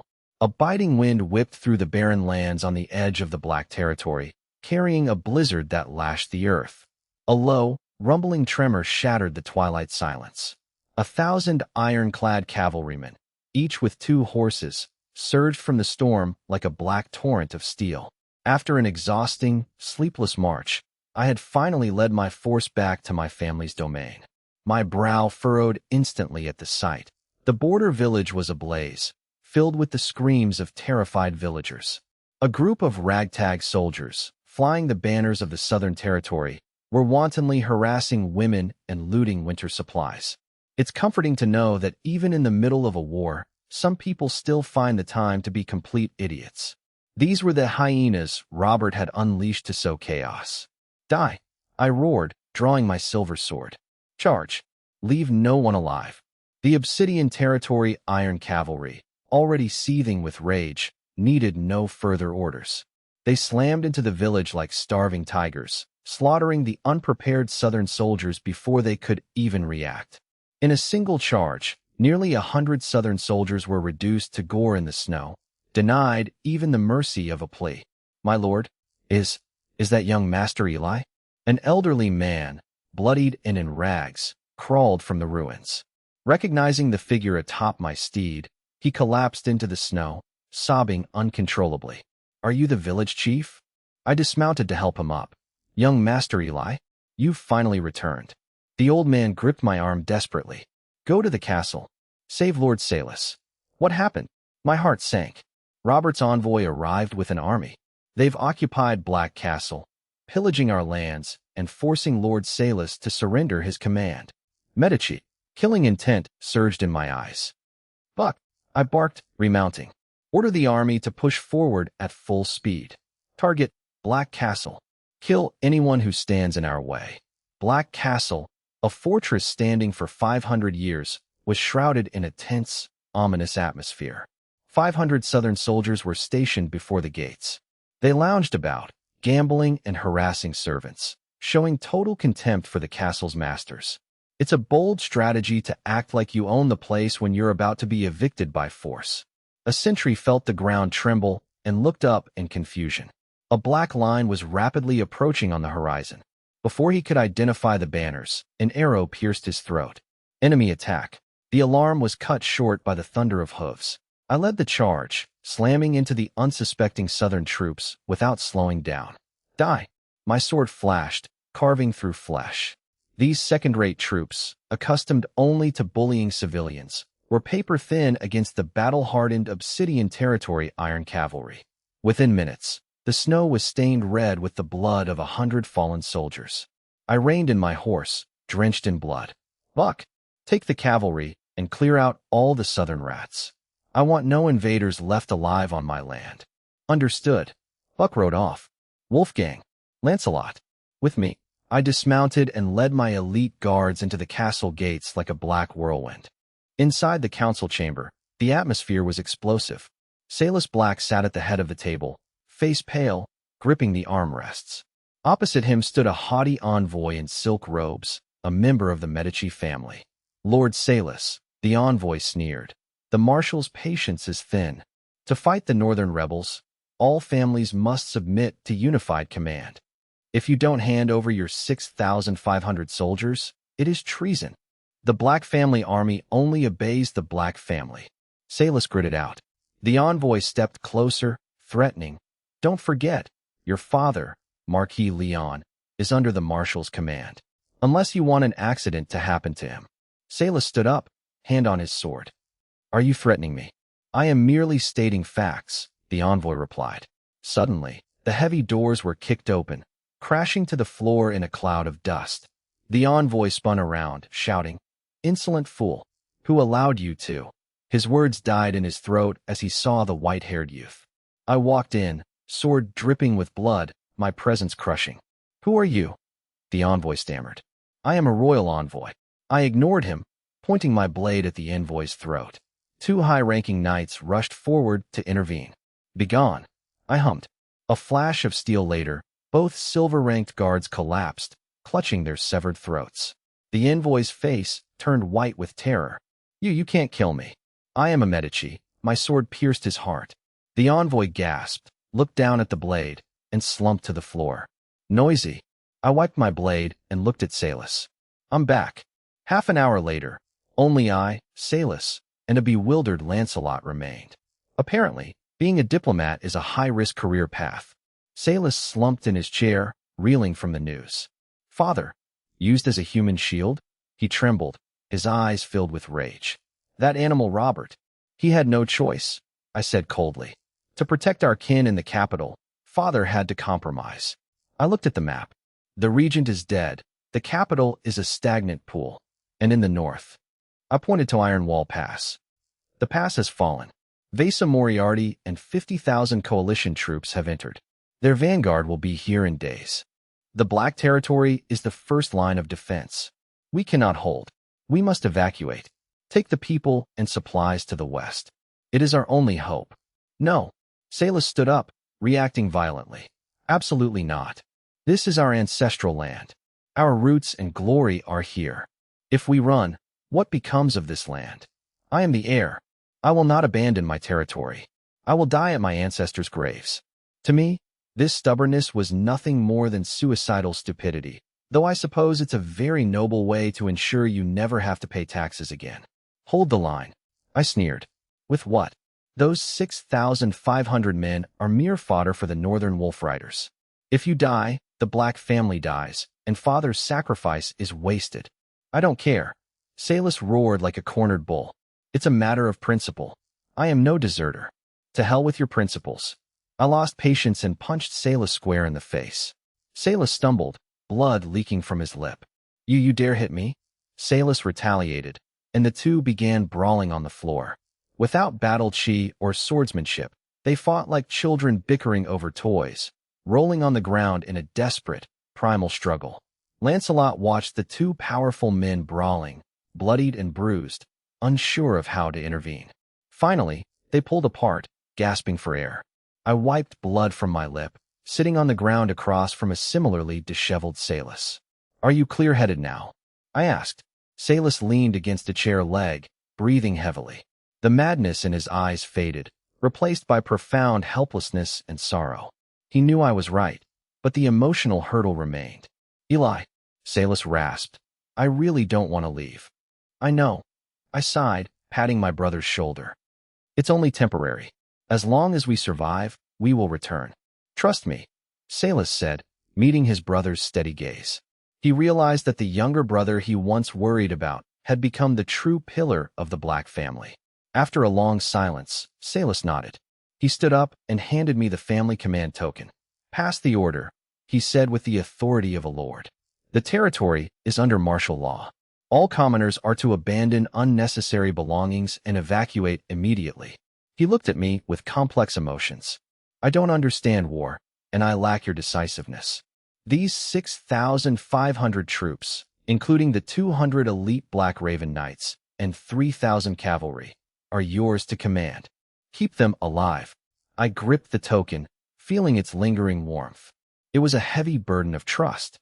"Don't worry, Salas," I said, looking toward the darkening horizon.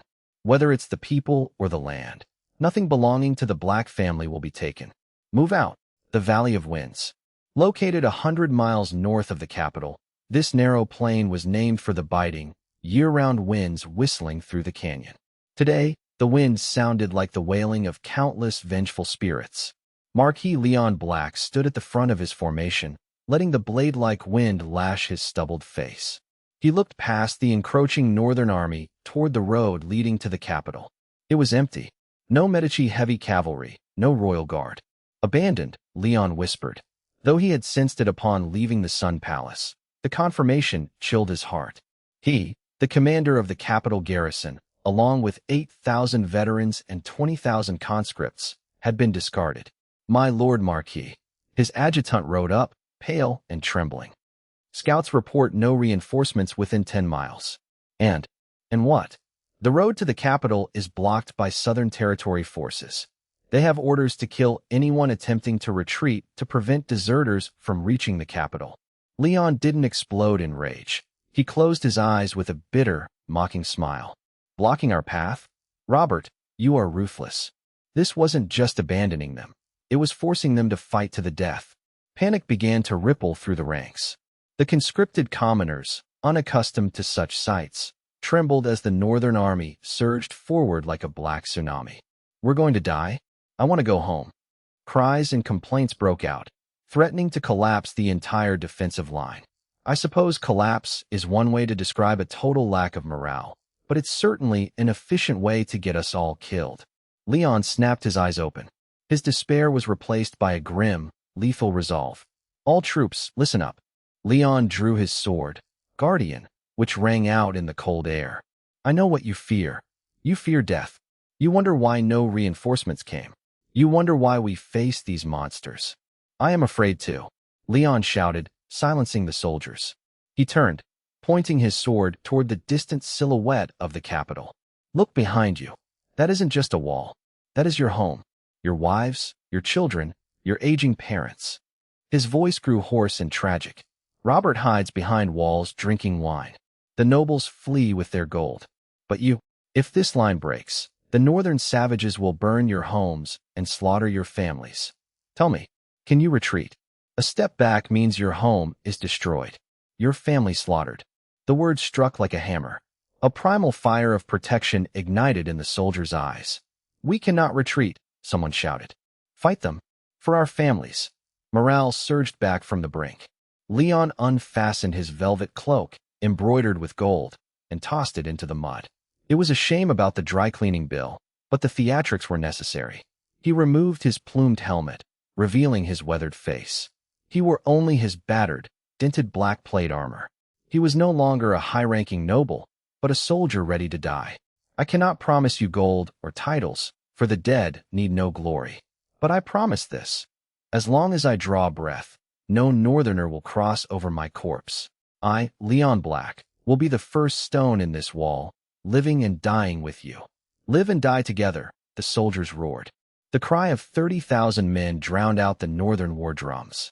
In the northern ranks, horns sounded. Thousands of heavy-armored northern vanguard infantry charged forward. They moved like iron fortresses, their war cries shaking the earth. Steady. Leon gripped his sword, calculating the distance. Shields up. Spears ready. At 50 paces, the northerners accelerated with a thunderous roar. For the north, kill the southern weaklings. The two iron tides collided in the center of the valley, a brutal, bloody melee. The sounds of bone-breaking and steel-biting flesh filled the air. Hold the line. Leon fought like a common soldier, which is to say he was mostly trying not to die while everyone else did. He braced his shoulder against a scavenged shield, absorbing the blows of a northern giant's axe. Sparks flew, and his hand split, blood streaming down, but he didn't budge. As the giant overextended, Leon thrust his sword through a gap in the armor, piercing the man's heart. The giant collapsed. Leon kicked the body aside and stood his ground. Beside him, the cannon fodder conscripts fought with incredible, newfound tenacity. Soldiers braced their shields against the onslaught, refusing to yield even as axes split their shoulders. Behind them, spearmen thrust through gaps, turning charging enemies into pincushions. This wall of flesh miraculously held firm against the northern army's overwhelming first wave, defying the chaotic storm of battle. How? When did these southern softies get so tough? Northern commanders watched in shock as the battle intensified. Dozens died every second, their blood staining the valley of winds and forming crimson rivulets across the frozen earth. Half an hour passed, then an hour. Despite the northern ferocity, Marquis Leon Black's frantic, frontline leadership kept the crumbling defense from collapsing.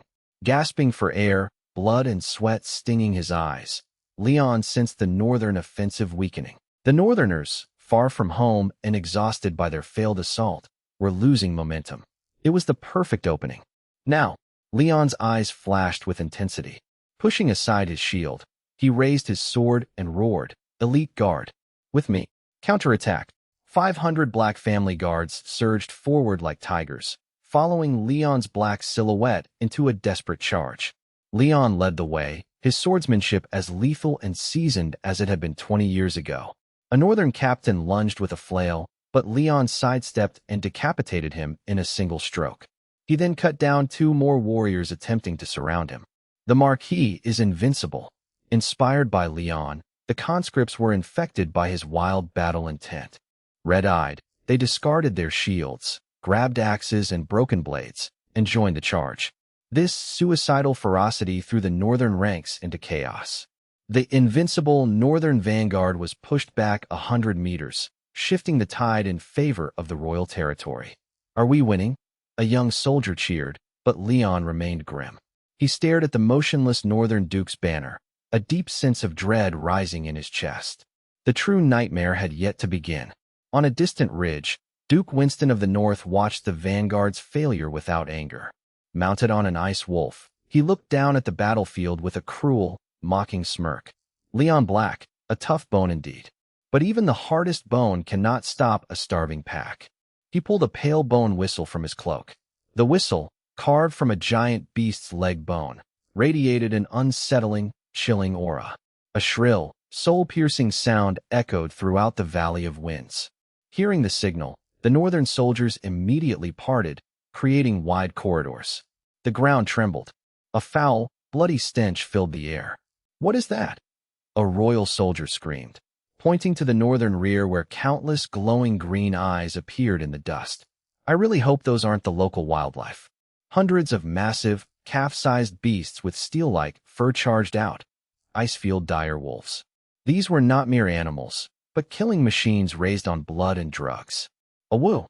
The pack roared, moving like white lightning, leaping over the human soldiers to smash into the royal lines. Bang! Bang! Bang! Human flesh stood no chance. Shields shattered like paper under the wolves' claws. The beasts vaulted over the shield wall, pinning soldiers down and tearing out their throats. Screams filled the air as horses panicked, throwing their riders to be devoured. The defense collapsed. Leon's hard-won defensive line was instantly shredded by the monsters. "Hold! Don't break!" Leon cleaved the head of a wolf, his face splattered with foul, black blood. But his voice was drowned out by screams, morale shattered before the predators. Against men, they would fight to the death, but against apex predators, primal fear took hold. The rout began. It was no longer a battle, it was a slaughter. "It's over." Watching his guards fall and his men torn apart, Leon's sword felt impossibly heavy. Half an hour later, organized resistance had ceased. Leon stood with fewer than 100 blood-soaked guards, back to back, riddled with arrows. A deep arrow wound in his left shoulder bled onto his shattered armor. Exhausted, he leaned against a broken black family raven banner. His captain, smiling bitterly, was tackled and killed by a wolf. Leon didn't cry. He simply gasped for air amidst the corpses. The wolves circled, eyeing the final prey while awaiting the Duke's command. For some reason, as if they needed a permission slip to finish their lunch. In my final moments, I didn't see tragic visions. I remembered 20 years ago, my first northern war alongside my brother. I had been so terrified of the Icefield dire wolves then that I'd wet myself, becoming a laughingstock for years. Heh, I chuckled, coughing up blood. At least, I didn't wet myself this time. With my last strength, I stood tall and raised my sword, the guardian, high. If I was to die, I would die standing. "Come, you beasts!" I roared my final challenge. The cold wind of the Valley of Winds seemed to carry the scent of blood. The white wolf tide gnawed greedily at the last of the royal army. Every strike I made felt as heavy as lifting a mountain. My circle of guards shrank, a flickering candle in the wind, ready to be extinguished. Die, Southerner. A northern captain on a direwolf grinned, swinging his scimitar toward my head. I tried to block, but my broken left arm failed me. I could only watch the blade descend. Is this the end? My inner fire dimmed. I closed my eyes, bracing for the cold embrace of death. Yet, at that critical moment, boom! A deep, heavy rumble, drowning out the battle and the wolves, erupted from the earth. It was not thunder. It was the tremor of a massive army. The northern captain froze. His dire wolf, sensing a terrifying predator, stopped and growled, staring toward the rear. "What is that?" someone screamed. I snapped my eyes open, hoping it was someone with a very large supply of bandages. I looked toward the horizon, where the western forest met the wasteland behind the northern army. A black line had appeared on the vast, snowy plain. It grew rapidly, expanding into an overwhelming black tide. It was not reinforcements from the royal capital. A massive, never-before-seen war banner snapped in the biting wind at the head of a black tide. It was neither the royal sun, the Medici thorn, nor the northern ice wolf. It featured a silver dragon roaring against a pitch-black field. That is, Marquis Leon's pupils contracted. Eli's banner. It was my Obsidian Territory Iron Cavalry, joined by Black Family private soldiers. Obsidian Territory. Charge. A piercing roar echoed across the battlefield as I led the charge. Mounted on my steed, I wore blood-stained silver armor, my black cape unfurling like wings. My silver, long sword blazed with crimson elemental fire, cutting a brilliant arc through the gray sky. Behind me, Buck wielded a greatsword, Wolfgang stood bare-chested, and 1,000 Obsidian Territory heavy cavalry followed in full mithril gear. I suppose Wolfgang thinks his abs count as armor. They did not slow down. Using the momentum from the high slope, they struck the northern army's exposed flank like a dagger. A thunderous boom shook the earth. The northern soldiers, focused on slaughtering the royal forces, were caught completely off guard. The sound of blades meeting flesh was deafening. The Obsidian cavalry's mithril-tipped lances pierced through the northern ranks with ease. Some lances skewered multiple enemies at once, tossing them aside like ragdolls. In a single clash, the northern formation was shattered like tofu. Buck swung his massive sword, creating a bloodbath. Each strike cleaved enemies and armor alike. He was a human meat grinder. Wolfgang let out a wolf-like howl. Though not fully transformed, his aura of a wolf king was absolute.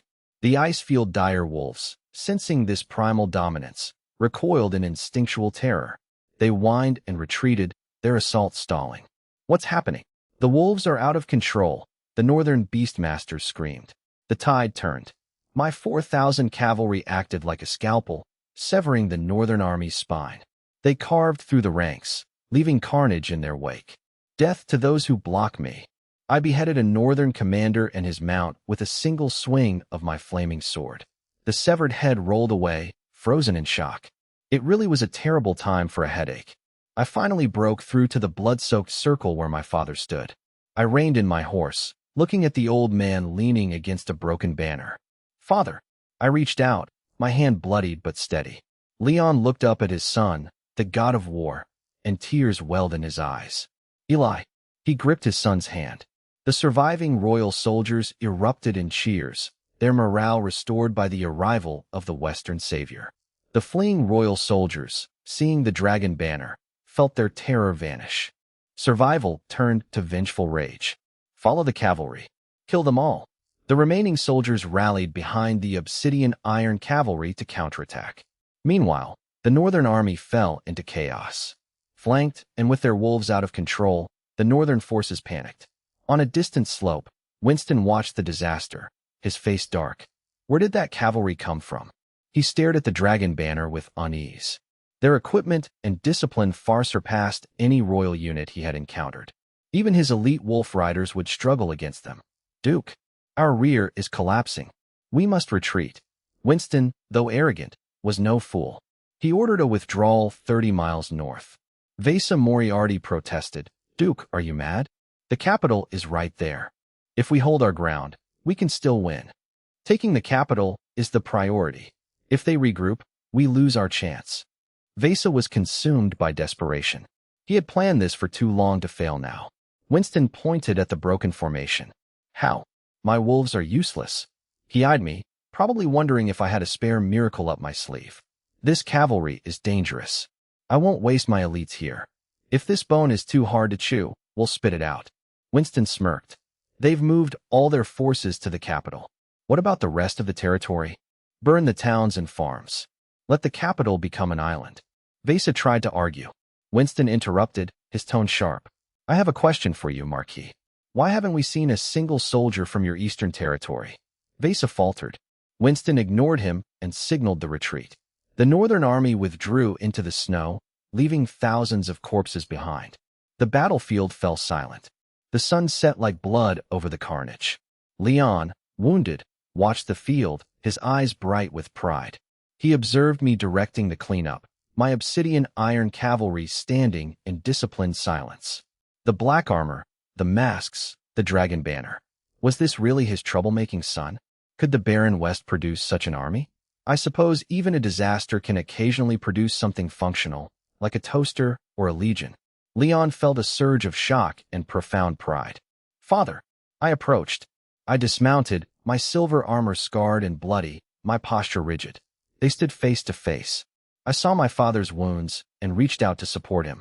Let's go home, father, I said softly. Leon nodded, leaning on his son. Yes, home. The sunset over the Valley of Winds turned the battlefield into a hellscape. The wind carried the stench of blood and ash. Leon sat on a rock while a medic treated his deep shoulder wound. He ignored the pain, his gaze fixed on the army nearby. It was my army, a terrifying force that chilled even this veteran general to the bone. Hurry, recover those usable northern hand axes, a black-armored wolfkin commander barked. And those mithril arrowheads, don't crush them. His subordinates were not human soldiers, but wolfkin, towering, gray-furred, wolf-headed humanoids. These typically bloodthirsty creatures moved with the silent, disciplined efficiency of veteran engineers through the piles of corpses. With claws capable of crushing stone, they expertly stripped armor and salvaged intact weapons from the northern dead. They finished off the groaning wounded without a shred of hesitation. Leon watched, stunned. As a veteran of the Northern Wars, he knew the pride and wild nature of these beings. To force such creatures into submission required not just overwhelming power, but a higher level of intimidation. Leon was even more shocked by their equipment. In the sunset, the Obsidian Territory cavalry's armor shimmered with a dull, resilient luster. A connoisseur of arms, Leon immediately recognized the faint silver glow at the armor's critical joints. Mithril. Leon recalled the mine I had mentioned long ago. In my army, this luxury material was used to reinforce standard cavalry armor and spearheads. Full sets of mithril-enchanted gear, organized alien battalions. I suppose I've officially moved past the budget-conscious warlord phase of my career. Leon turned to look at the few thousand survivors of his garrison legion behind him. They were ragged, their shields shattered, many clutching weapons scavenged from the dead. Their faces held a mix of relief at surviving and deep, hollow exhaustion. With low morale and ruined gear, they looked like beggars crawling from a grave. The contrast hit the old father like a silent, crushing blow. Leon offered a bitter, self-deprecating smile, tinged with a sense of relief. So, that exiled boy has already grown into a dragon I can no longer look directly in the eye. He finally grasped the terrifying scale of my current power. Marquis, a blood-soaked adjutant approached. The battlefield is mostly cleared. Our casualties are heavy. Out of 30,000, fewer than 10,000 remain standing. Leon stood, leaning on his sword, and addressed his men. Brothers, the battle is over. We survived. Hearing this, many wept. But I won't lie to you. We cannot return to the royal capital. It belongs to the Medici now, and only the gallows await us there.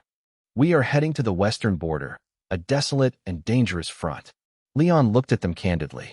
I, Leon Black, do not force anyone. If you wish to leave, you may. But don't go to the capital or the main roads. Hide in the mountains, and you might live. The crowd stirred. Many, mostly conscripted farmers terrified by the slaughter, stepped forward to leave. Marquis, take care, one said, kneeling before departing. Leon didn't stop them, instead pointing to the pile of northern werewolf carcasses. Take some meat. It's foul, but it will keep you alive. Nearly 5,000 left. 5,000 remained. Those who stayed were mostly veteran soldiers and loyalists to the Black family. Their eyes were tired but resolute. We swear to follow the Marquis to the death, a one-eyed veteran roared. Leon's eyes moistened. These were the seeds of the Black family's resurgence. Good. Very good. I rode over, my armor wiped clean of blood, looking cold and efficient. I'd spent 20 minutes scrubbing, but I suppose the look of a ruthless commander is worth the effort. Father, are we ready? I asked. Yes, the elites remain, Leon replied. Then let's move. We must reach Black territory by nightfall to rendezvous with Salus. Night fell. At the border of the Black territory, Salus waited anxiously with Livia and their retainers. They stood in the biting wind until a long line of torches appeared. Father, seeing the bandaged but upright figure on horseback, the usually stoic Salus broke down. He rushed forward, embracing Leon and weeping. Father, you're alive? Thank the gods. Stop crying. I'm not dead yet. Leon scolded him, but his one arm held his son tight, tears in his eyes. Surviving the chaos to reunite was the most precious thing of all. After composing himself, Salus looked at me, then reported to Leon. Father, I followed my advice. I ordered the territory abandoned. Supplies, wealth, and the people willing to follow our pact. We are leaving our ancestral lands forever. Salus spoke with deep guilt and pain. Leon paused. He looked at Black Castle, the home of generations of his family. Now, it would be abandoned to the northern wolves. But he didn't blame Salus. He looked at his sons. Despite losing the territory and their status in the capital, his 3 sons had survived. As long as they lived, there was hope. Well done, Salus, Leon said, patting his shoulder. Land can be retaken. As long as we live, the Black family is not dead. As long as we are united, we can build another Black castle even in the western wilderness. Yes, father. Inside a tent, they reviewed a map. The situation is dire, Leon noted. Buck, the scout, entered, his expression grim. My lord Marquis, Southern scouts are 30 miles behind. They are Robert's eyes, and they are tracking us closely. Buck pointed to the map. The Northern Army hasn't gone far either. Their rangers are active and could strike at any moment. With a vulnerable column of civilians and supplies, they were a prime target. We must move immediately, Leon decided. We take the main road. Full speed. We need the road for our wagons.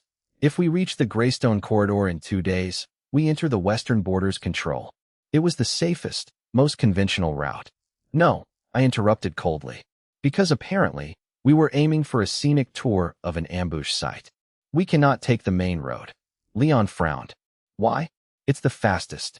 If we take the side paths, our wagons will be too slow if pursued. The main road is exactly where we will be caught, I countered. Robert Medici isn't a fool. He will have set an ambush on the main road. His light cavalry can easily bypass us and block the exit of the Greystone Corridor. Then we'd be trapped between them and the pursuers. That is a death sentence. Then what do you suggest? Salus asked. I pointed to a faint, winding line on the map. Here, an abandoned mine path? Leon widened his eyes. That's a dead end. It's been derelict for decades. The wagons won't make it. If the terrain is poor, the Southern cavalry can't move fast either, I said firmly. And I know that path is still passable. An ancient mine lies ahead.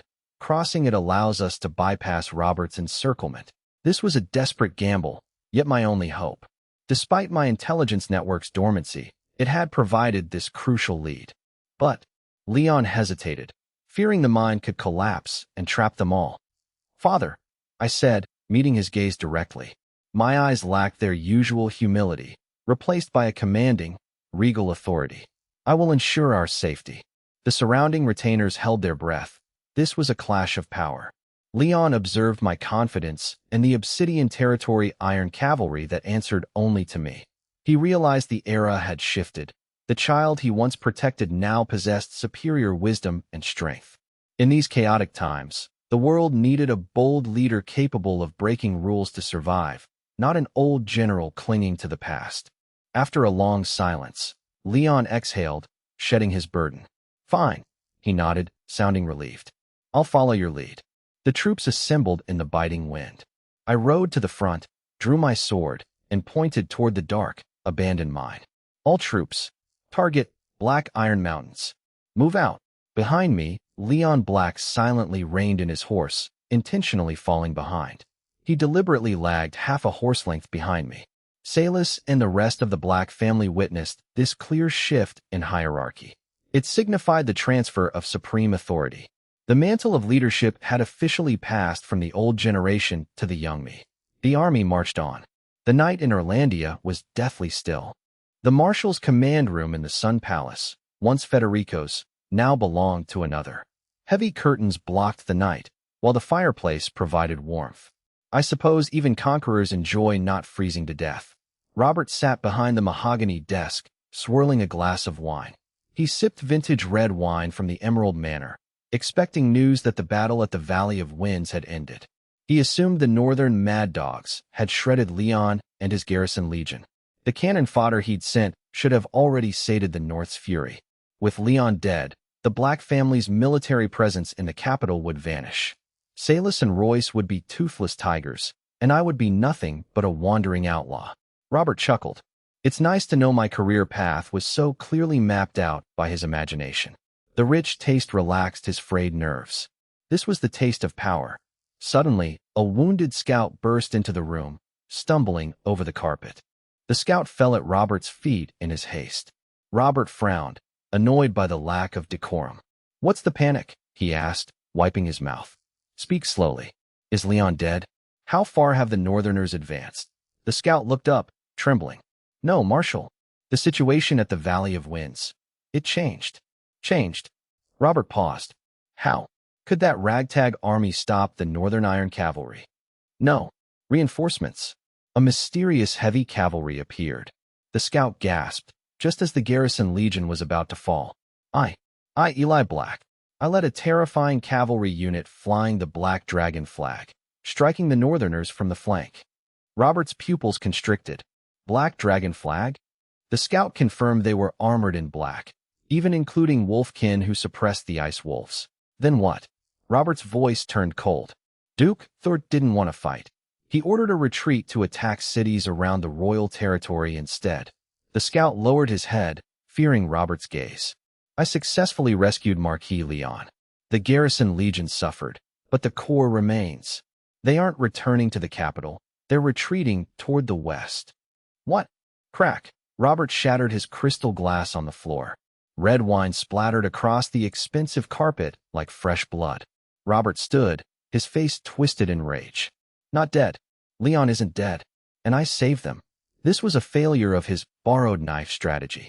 Instead of killing the tiger, he had let it escape to its mountain. If Leon and I reached the west, they would consolidate a massive, vengeful force, a nightmare for the Medici family. Damn it. Damn it. Robert paced, kicking a chair. Thor is a waste. Moriarty is useless. He forced himself to calm down. Anger wouldn't fix this. Since the physical destruction of the Black family failed, he needed a new approach.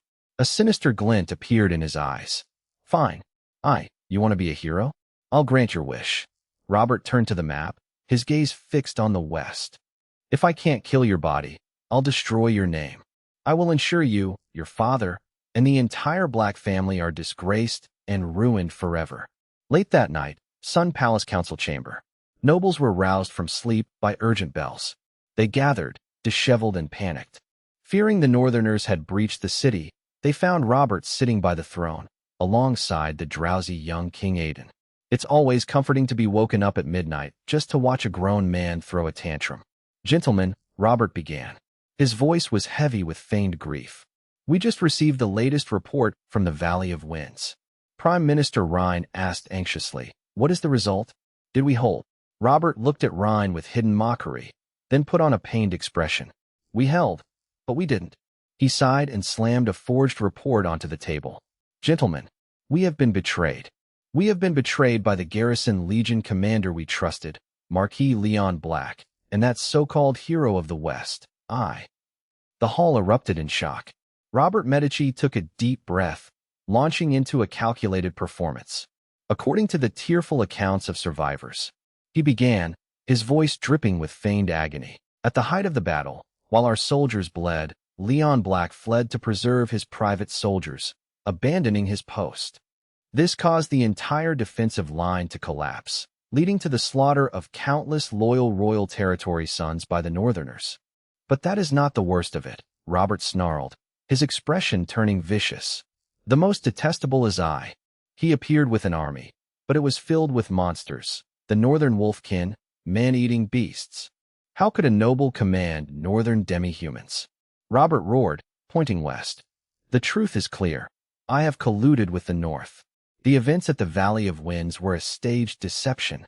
They traded the lives of our soldiers and the collapse of our defenses for their own survival and safe passage from the North. This is pure treason. Robert's voice thundered, leaving the gathered nobles stunned by this revelation. Collusion, desertion, and a staged tragedy? Though bizarre, it seemed plausible to the panicked crowd. Why else did Leon survive? Why did the North not pursue them? Why did I have Wolfkin subordinates? Honestly, the lack of imagination in their conspiracy theories is almost insulting. Driven by fear and Robert's manipulation, the crowd readily embraced a narrative that justified their rage. Scoundrels, an old count who lost his son shouted. I knew the Westerners were no better than the Northern savages. Kill them all. It is not just betrayal, but a desecration of the light and the kingdom. The nobles were whipped into a frenzy.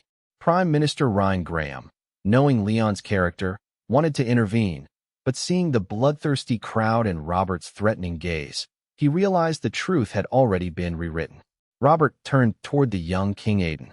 He produced a prepared parchment and the heavy royal seal. Your Majesty, Robert said, his voice gentle but his eyes cold as ice. To honor our fallen soldiers, uphold royal dignity, and demonstrate our resolve against these traitors. Please, issue the decree. Aidan huddled on his throne, terrified by the roaring nobles and Robert's predatory smile. Not understanding the gravity of the treason charge, Aidan only feared Robert's anger. Trembling, he took the seal. With Robert's forced guidance, he stamped the parchment, the most severe and absurd decree in the kingdom's history. 10 minutes later, the Edict of Suppression was dispatched. The Black and Pendragon families were stripped of all titles, lands, and honors, and permanently erased from the nobility. Leon Black and I were declared Class S kingdom criminals. The charges: desertion, collusion with demi-humans, and treason. A reward of 100,000 gold coins and a marquis title were offered for their heads. The entire western border was declared a rebel zone. Anyone who invaded the West could keep all conquered lands and wealth. It was a death warrant and a call to total war. Robert aimed not just to destroy them politically, but to incite the greed of the entire kingdom to tear the West apart. At the Sun Palace, Queen Isabella stood on the balcony, watching the night. She observed the cavalrymen carrying the edicts, galloping out into the darkness. The firelight flickered on her face as she recalled the white-haired man who had saved her from the northern assassin. His eyes had been cold, yet strangely reassuring. Treason, Isabella whispered, a bitter, complex smile touching her lips. Is this politics, brother? She wondered, recognizing Robert's ruthless, uncompromising hand. This move not only deflected blame for the defeat at the Valley of Winds, but also severed any hope of reconciliation between the kingdom and the West. I was no longer a hero. I was a public enemy. The West was no longer territory. It was a slaughterhouse. A civil war had become inevitable, which is certainly one way to ruin a perfectly good weekend. Silver Bell Castle sat on the edge of the West, shrouded in wind and snow. Marquis Freyclaire's territory served as the front line between the West and the Royal Territory. Under a gray sky, heavy snow blanketed the encampments outside the castle. Soldiers who had retreated from the capital sat by campfires, silently wiping blood from their weapons. Their faces held no joy of survival, only exhaustion and hatred. Inside the hall, the roaring fireplace failed to dispel the bone-chilling cold. Sir Lucius has arrived, a guard announced as the heavy doors opened. Lucius LaRoche entered, cloaked in gray fox fur, bringing the winter storm with him. Upon hearing of the coup, Lucius had ridden hard, killing 3 horses to reach the front before the main force fully retreated. Combined with 19431, Sir Lucius Seeing him, the stoic Marquis Marcus Hohenzollern finally broke down. The veteran, who never shed tears in battle, fell to his knees before Lucius, sobbing. "I am guilty. I failed to bring the Duke back. I only brought his coffin." Marquis Toscana Fernando knelt as well, head bowed. The hall was filled with the sound of suppressed weeping. Lucius stood still, his face a hollow well of calm, though his hands were clenched white beneath his sleeves. "Rise." Lucius's voice carried a strange, piercing resonance that silenced the room. He helped Marcus and Toscana up. "Tears won't save the West or resurrect the dead. Tell me, what happened in that cursed city?" In a private chamber, only Lucius, Marcus, Toscana, and Marquis Claire remained. Marcus recounted the events with a trembling voice. He detailed the wedding ambush, Cain Montalban's blade, Federico's final words, and how Robert Medici usurped control of the capital. It was a hell of a story, though I'd have preferred a much shorter version without the part where everyone died. He explained the split from me and the lack of news since. Every detail was laid bare. Lucius remained silent for a long time. He stared into the fireplace, seeing his brother's final, regretful gaze in the flames. "Tell Lucius I was wrong," he thought, a bitter smile forming. "Brother, your lifelong reputation lost to righteousness and mercy. If you had listened to me and purged those parasites, this wouldn't have happened. But it is too late now. I did well." Lucius finally spoke after reviewing the reports. "Better than I expected. Without my decisiveness, you and Leon would be corpses beneath the Capitol walls." Lucius looked up, his eyes cold and chilling. "If Robert wants to play, we will play to the end." Suddenly, a guard burst in. "Regent, an envoy from the capital has arrived with a royal decree for Marquis Claire." The room went deathly silent. Marquis Claire drew his sword, roaring, "Those bastards dare send someone? I'll kill him." "Wait," Lucius commanded, his face calm. "Let him in. I want to see what gift Robert has prepared." Moments later, in the hall, a haughty young envoy in ornate robes entered, escorted by Southern cavalry. He looked at the bloodied Western nobles with open disgust, as if entering a pigsty. "I suppose he's never had to work for a living." "Which one is Marquis Claire?" the envoy sneered. Lucius, sitting at the head, didn't even look up. "I am Lucius LaRoche, Regent of the West." The envoy pulled out a gold-bound, red-sealed scroll. "Kneel and hear the decree." He cleared his throat and read, "By order of King Aidan Aurora I, Federico LaRoche is charged with gross negligence and shielding kin. I am charged with treason for conspiring with northern tribes to murder the regent and attempt regicide. Leon Black is charged with desertion, causing the fall of the royal territory." The Western nobles trembled with rage. It was a total inversion of the truth. I and Leon were heroes, not criminals. "At least, that's what I tell myself to sleep at night." The envoy continued, savoring the moment. "Thus, the king issues this edict of suppression. First, I and Leon Black are stripped of all titles and declared Class S wanted criminals with a bounty of 100,000 gold coins each. Second, any Western noble who fails to surrender these traitors is an accomplice. Third, the West is stripped of all autonomy and declared a rebel zone. All loyal subjects are called to suppress them. So it is written." The envoy finished, looking smugly at Lucius. "Accept the decree, Regent. It is the king's mercy. Surrender the traitors, and you might live." Clang! Marquis Marcus drew his sword, charging like a bull. "Damn your mercy." The Southern cavalry drew their weapons, but Lucius raised a hand, stopping Marcus. He stood and walked toward the terrified envoy. The envoy felt a primal fear. "Is this Robert's response?" Lucius asked softly. "It is the king's will," the envoy stammered.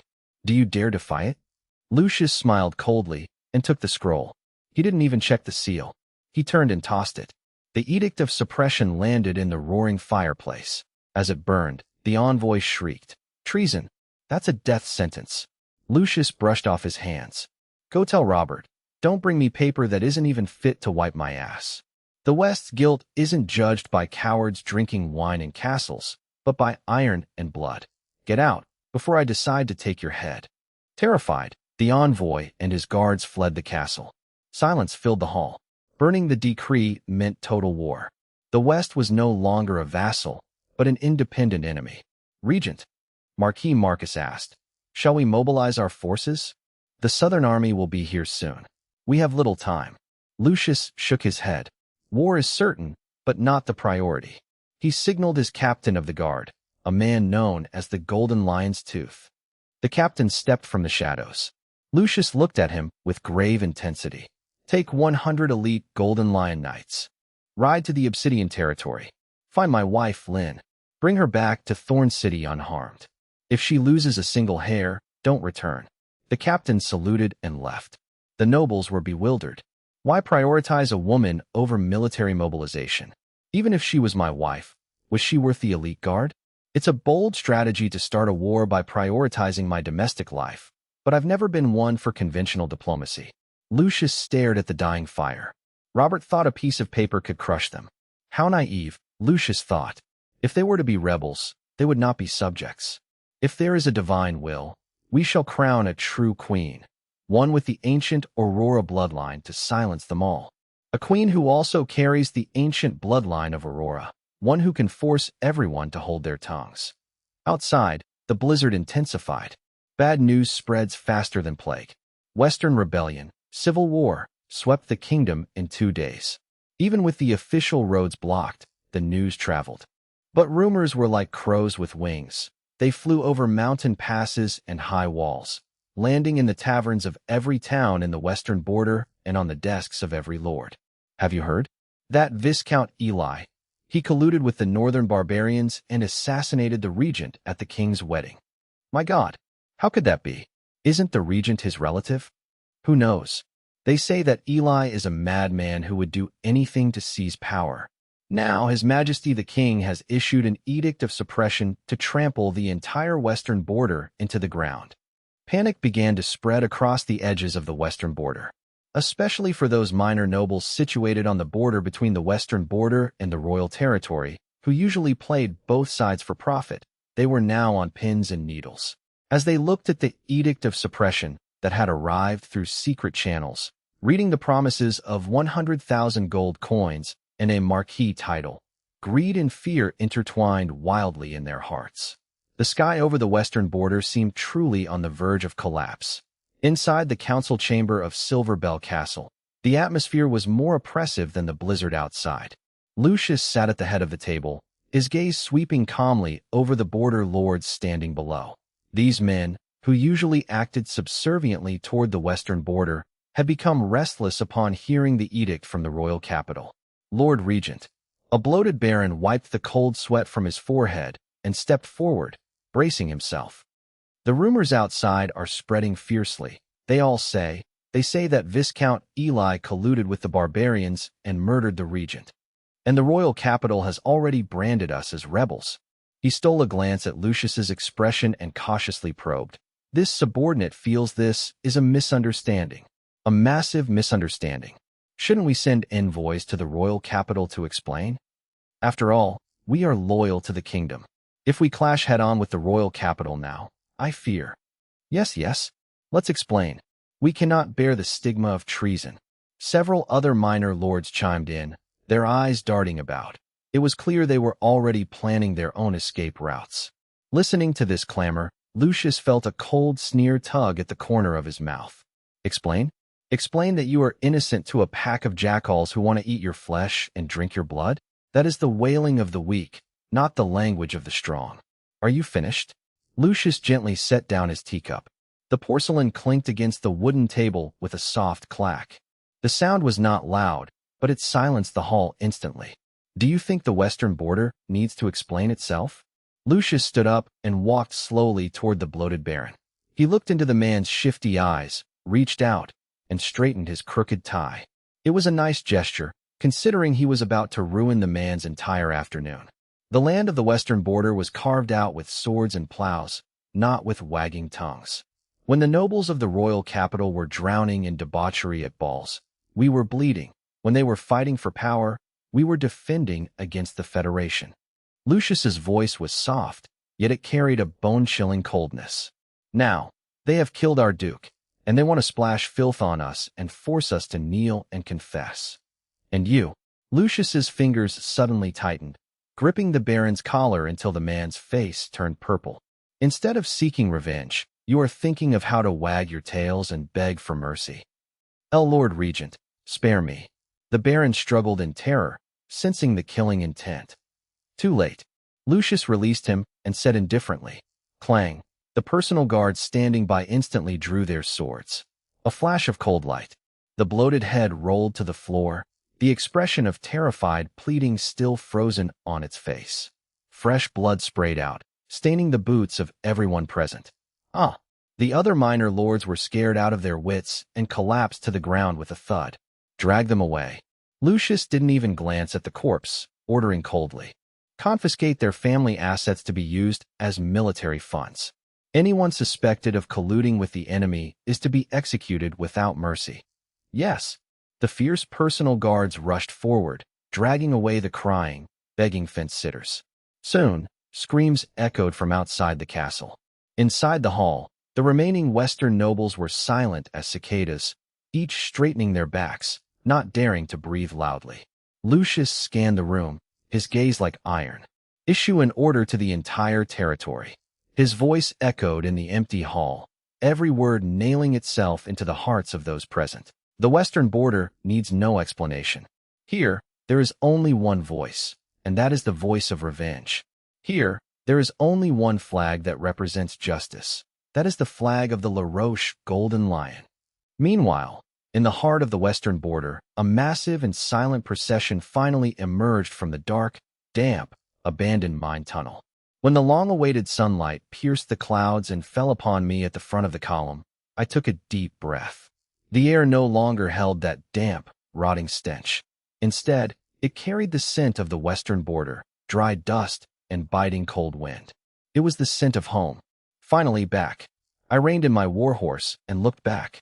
Behind me lay an endless caravan and army, though they were covered in grime and exhausted. When they saw the familiar wilderness and mountains before them, a light of survival ignited in everyone's eyes. They had succeeded. Under the pursuit and interception of the Southern Legion cavalry, I had miraculously returned to the embrace of the western border with this massive force. My lord, ahead lies a branch of the Black Iron Mountains. Once we cross that mountain, we are in our controlled territory. Buck pointed ahead excitedly. However, at that very moment, a Black Raven Knight responsible for outer perimeter security galloped over. Report. The knight dismounted and handed me a piece of parchment just torn from a border post. My lord, this is a wanted poster just issued by the royal capital. The knight's face was grim, even indignant. I took the poster and unfolded it. It featured portraits of me and Marquis Leon Black. Although the artistry was crude, the menacing look was captured with startling accuracy. Beneath the portraits, the charges were written in bright red ink. High-level wanted criminals. Eli Black, Marquis Leon Black. Charges: colluding with barbarians, murdering the regent, desertion, treason, bounty. Dead or alive. 100,000 gold coins. Title of Marquis. Looking at the wanted poster that would have terrified an ordinary person, I didn't get angry. Instead, I let out a soft laugh. 100,000 gold coins? A Marquis title? It seems my value in Robert's eyes is quite high. I casually handed the poster to Salis and Marquis Leon Black beside me. I suppose it's nice to know exactly what my head is worth on the open market. Take a look, a parting gift from our good friend in the royal capital. Salis took it, his face flushing red with rage, his whole body trembling. Scoundrels! Absolute scoundrels! Salis crumpled the poster into a ball, cursing through gritted teeth. This is slander. This is a blatant smear campaign. Father nearly lost his life in the Valley of Winds. You risked everything to save everyone, and they claim we deserted, and that we murdered the regent. Those scum in the royal capital. Do they have no conscience at all? Salis was a traditional noble who valued family honor above all else. Such a reversal of truth was more painful to him than death. The curtain of a carriage nearby was pulled back, and Lady Livia Black poked her head out. When she heard words like wanted criminal and treason, her already pale face turned deathly white, and she slumped against the cushions, shivering. It's over. We're rebels now. How can we ever face anyone again? Her weeping made the surrounding soldiers feel a wave of irritation. However, amidst this anger and panic, a wild, almost gleeful burst of laughter suddenly erupted from Marquis Leon Black. Ha ha ha! Leon held the crumpled wanted poster, laughing so hard he doubled over, even aggravating his wounds. Yet he continued to laugh. Father, Salis and Royce were stunned, looking at their father with concern, thinking he had been driven mad. Good. A fine charge of treason. A fine 100,000 gold coins. Leon stopped laughing, his usually stern face now glowing with an unprecedented radiance. He flattened the poster and held it up as if admiring a masterpiece. Salis, why are you angry? Leon looked at his eldest son with a teaching tone. You should feel honored. Honored? Salis was confused. That's right, honored. Leon pointed at the portraits on the poster, his voice booming. You think this is a disgrace? No. This is a medal. This is the enemy's greatest fear of us. It's because they are afraid. It's because they can't beat us on the battlefield, so they have to use these low-life tactics to disgust us. Leon turned to look at me, his eyes full of admiration. Eli is right. Being wanted by the enemy is the highest praise for a warrior. If one day that little weasel Robert starts praising us, that's when we'll know we're truly finished. These words acted like a stimulant, instantly sweeping away the gloom in everyone's hearts. That's right. We are wolves. Why should we feel ashamed under the accusations of a flock of sheep? Since the royal capital cannot accommodate us wolves, then we shall return to being true beasts. Since we are wanted criminals, I turned my horse to face the thousands of soldiers behind me. Then we should look the part. Pass the order. My voice became cold and impassioned. Change the flags. From today on, we will no longer hide our tracks. No more skulking about. Following my command, the soldiers erupted in thunderous cheers. Brand new battle flags, prepared long ago, were raised. They featured a pure black background with a giant dragon embroidered in the center, wings spread, breathing fire. The black dragon flag of the Obsidian territory. The flag snapped in the wind and snow, announcing the formal rise of a new power. At this moment, the Black family completely abandoned the last shred of fantasy they held for the royal family. To hell with noble honor and the dignity of the royal capital. In this chaotic world, only the sword in one's hand and the flying flag are the only truths. All troops, listen up. I drew my sword and pointed it at the sky. March with banners high. Advance toward the Obsidian territory. Go home. Roar. The black torrent set off once more. This time, they were no longer fugitives. They were returning avengers, the true masters of this wilderness. I rode on my horse, feeling the will of the army coalescing into a river behind me.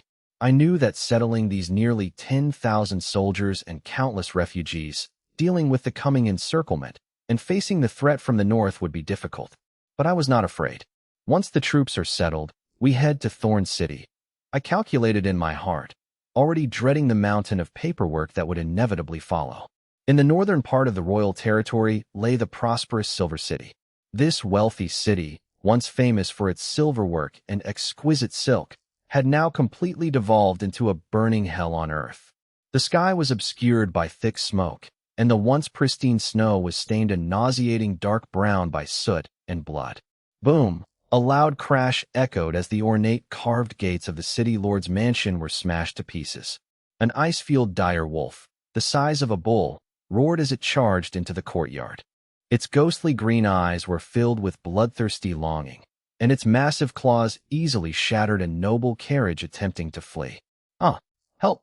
Several noble ladies in gorgeous silk gowns tumbled from the carriage, screaming in terror as they tried to crawl away. But the direwolf gave them no chance. It lunged, its sharp fangs instantly tearing through the priceless silk and their delicate throats.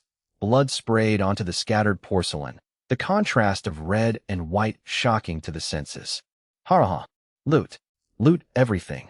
Countless northern soldiers in black leather armor, like demons who had broken into paradise, reveled wantonly in the streets. They needed no supply lines, nor did they need military rations. Because this rich land of the royal territory, every village, every town, was their best granary. A scarred northern centurion kicked open the door of a shop. He looked at the dazzling array of silk and spices inside, but his eyes held no appreciation, only a deep-seated jealousy and hatred. Bah! These southern softies. Why should they get to wear such soft clothes and drink such fine wine? When we were gnawing on ice in the north, they were bathing in milk. This wealth gap, accumulated over hundreds of years, transformed into pure destructive desire at this moment. Burn it! Burn it all! The centurion roared. He didn't load the precious goods onto carts. Instead, he raised a torch and threw it wildly into the granaries and warehouses. Watching the things the Southerners treasured turn to ash in the flames, a remarkably efficient, if slightly unhinged, way to handle inventory management. Watching the nobles who were usually high and mighty wail in the sea of fire, the northern soldiers let out bursts of sick, manic laughter. This was the feast of the wolf pack. It was not just looting. It was a cruel revenge against civilization and prosperity. On a high slope outside the city, Northern Duke Winston Olaf rode atop a snow-white wolf king.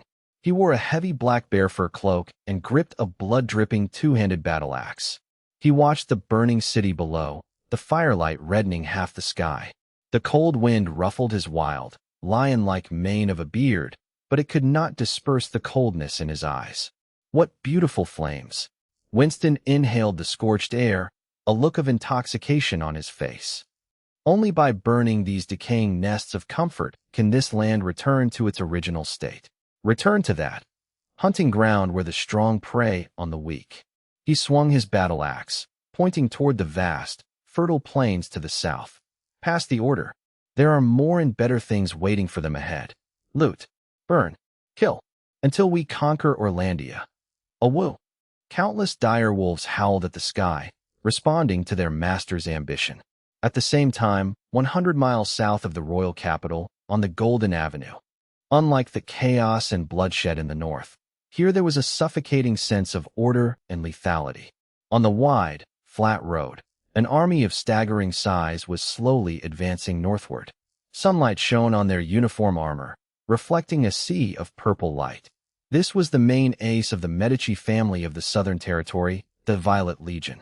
A full 50,000 well-equipped infantrymen marched with mechanical precision. With every step, the earth trembled. Their shields were painted with golden thorn emblems, and their spears, like a forest, radiated cold, killing intent. The luxury of this army was enough to shame the king of any nation. Every soldier's equipment rivaled that of the Royal Guard, and even the logistics transport carts were pulled by top-tier draft horses. Yet, on both sides of this glorious army, there was a hellish scene. My lord, please, save us. The Northerners are here. My home has been burned. This is the kingdom's army. Why aren't you moving faster? A massive number of refugees were fleeing from the north. They were ragged, dragging their families along, kneeling in the mud by the roadside, crying and kowtowing to this seemingly mighty savior, praying for them to accelerate their march to rescue the homes about to be slaughtered. Some defeated royal territory defenders even rushed into the middle of the road to block the commander's horse, loudly questioning why they were standing by and watching them die. But the Violet Legion did not pause in the slightest. They were like emotionless iron men, turning a blind eye to the tragedy on the roadside. Get out of the way. Anyone blocking the march is to be executed. Several Southern cavalrymen responsible for clearing the path coldly swung their whips, lashing the refugees and defeated soldiers until they were bloodied, forcibly clearing a path. In the center of the formation, on an extremely luxurious command chariot, the commander of the Southern Legion, Patton Medici, sat leisurely on a soft couch. He held a cup of black tea, watching the desperate faces outside through the window. He was Robert's uncle and a fierce general of the Medici family, but he acted more like a shrewd merchant. I suppose when you're that rich, war is just another form of aggressive asset liquidation. Commander, sir. A young adjutant looked at the scene outside with reluctance and asked in a low voice, do we really not need to accelerate? According to scout reports, the Northern Vanguard is wreaking havoc in the royal territory. If we maintain this speed, I fear the cities around the royal capital will be slaughtered by those barbarians. Accelerate. Patton set down his teacup, turned his head, and looked at his adjutant with the eyes of someone looking at a fool. Why should we accelerate? But Isn't our mission to protect the king? To provide rescue? The adjutant asked, confused. Rescue? Patton sneered, stood up, walked to the map, and lightly traced his finger over the territories representing the old nobility of the royal territory. Youth is nice, always so naive. Patton's voice was cold and rational, carrying a chilling calculation. Do you think the Duke? Why did he have our main force wait at the southern border for 3 full days, only setting out today? He turned around, stared into the adjutant's eyes, and said word by word, because there are simply too many old nobles in the royal territory. Those families who occupy fertile land and have held privileges for hundreds of years are like a group of blood-sucking leeches, firmly controlling the kingdom's resources. If we marched quickly and arrived now, we could indeed save them. But then what? Patton spread his hands. If we save them, will they be grateful? No, they will just continue to sit in their castles, bossing us around, and even compete with us for benefits after the war. So, Patton's eyes became incredibly venomous. If we don't let those wolves from the north bite these old guys to death, crush them, and uproot their families, how can we legitimately take over their land? How can we annex their wealth? The adjutant felt a chill run through his body, cold sweat soaking his back. This wasn't a rescue. It was a massive purge using someone else's blade. Remember, Patton sat back on the couch, picked up his teacup, and blew on the hot steam. What we are doing is not stopping the war, but ending it. We will descend as saviors when everyone is at their most desperate and helpless. Arrive a day late, let a few more die, and the benefits we can harvest will double. Pass the order to the whole army. Patton's voice carried through the window. Maintain a steady march. No faster, no slower. We need to let this pot of water boil a little longer. Orlandia, northern city wall. The wind was biting, and the banners snapped. Robert Medici, wearing a black marshal's cloak, stood alone at the very front of the city tower. He rested his hands on the cold stone bricks, gazing toward the distant horizon in the north. Even from tens of miles away, one could still see the rolling columns of thick smoke rising there, staining the once azure sky a gray-black. Robert squinted at the distant, mournful cries carried by the wind, unmoved. Behind him, Prime Minister Rhine hurried onto the ramparts. The once vibrant old man appeared to have aged 20 years in just a few days of torment. Disheveled and hollow-eyed, Rhine demanded furiously, "Robert, why haven't the southern reinforcements arrived?"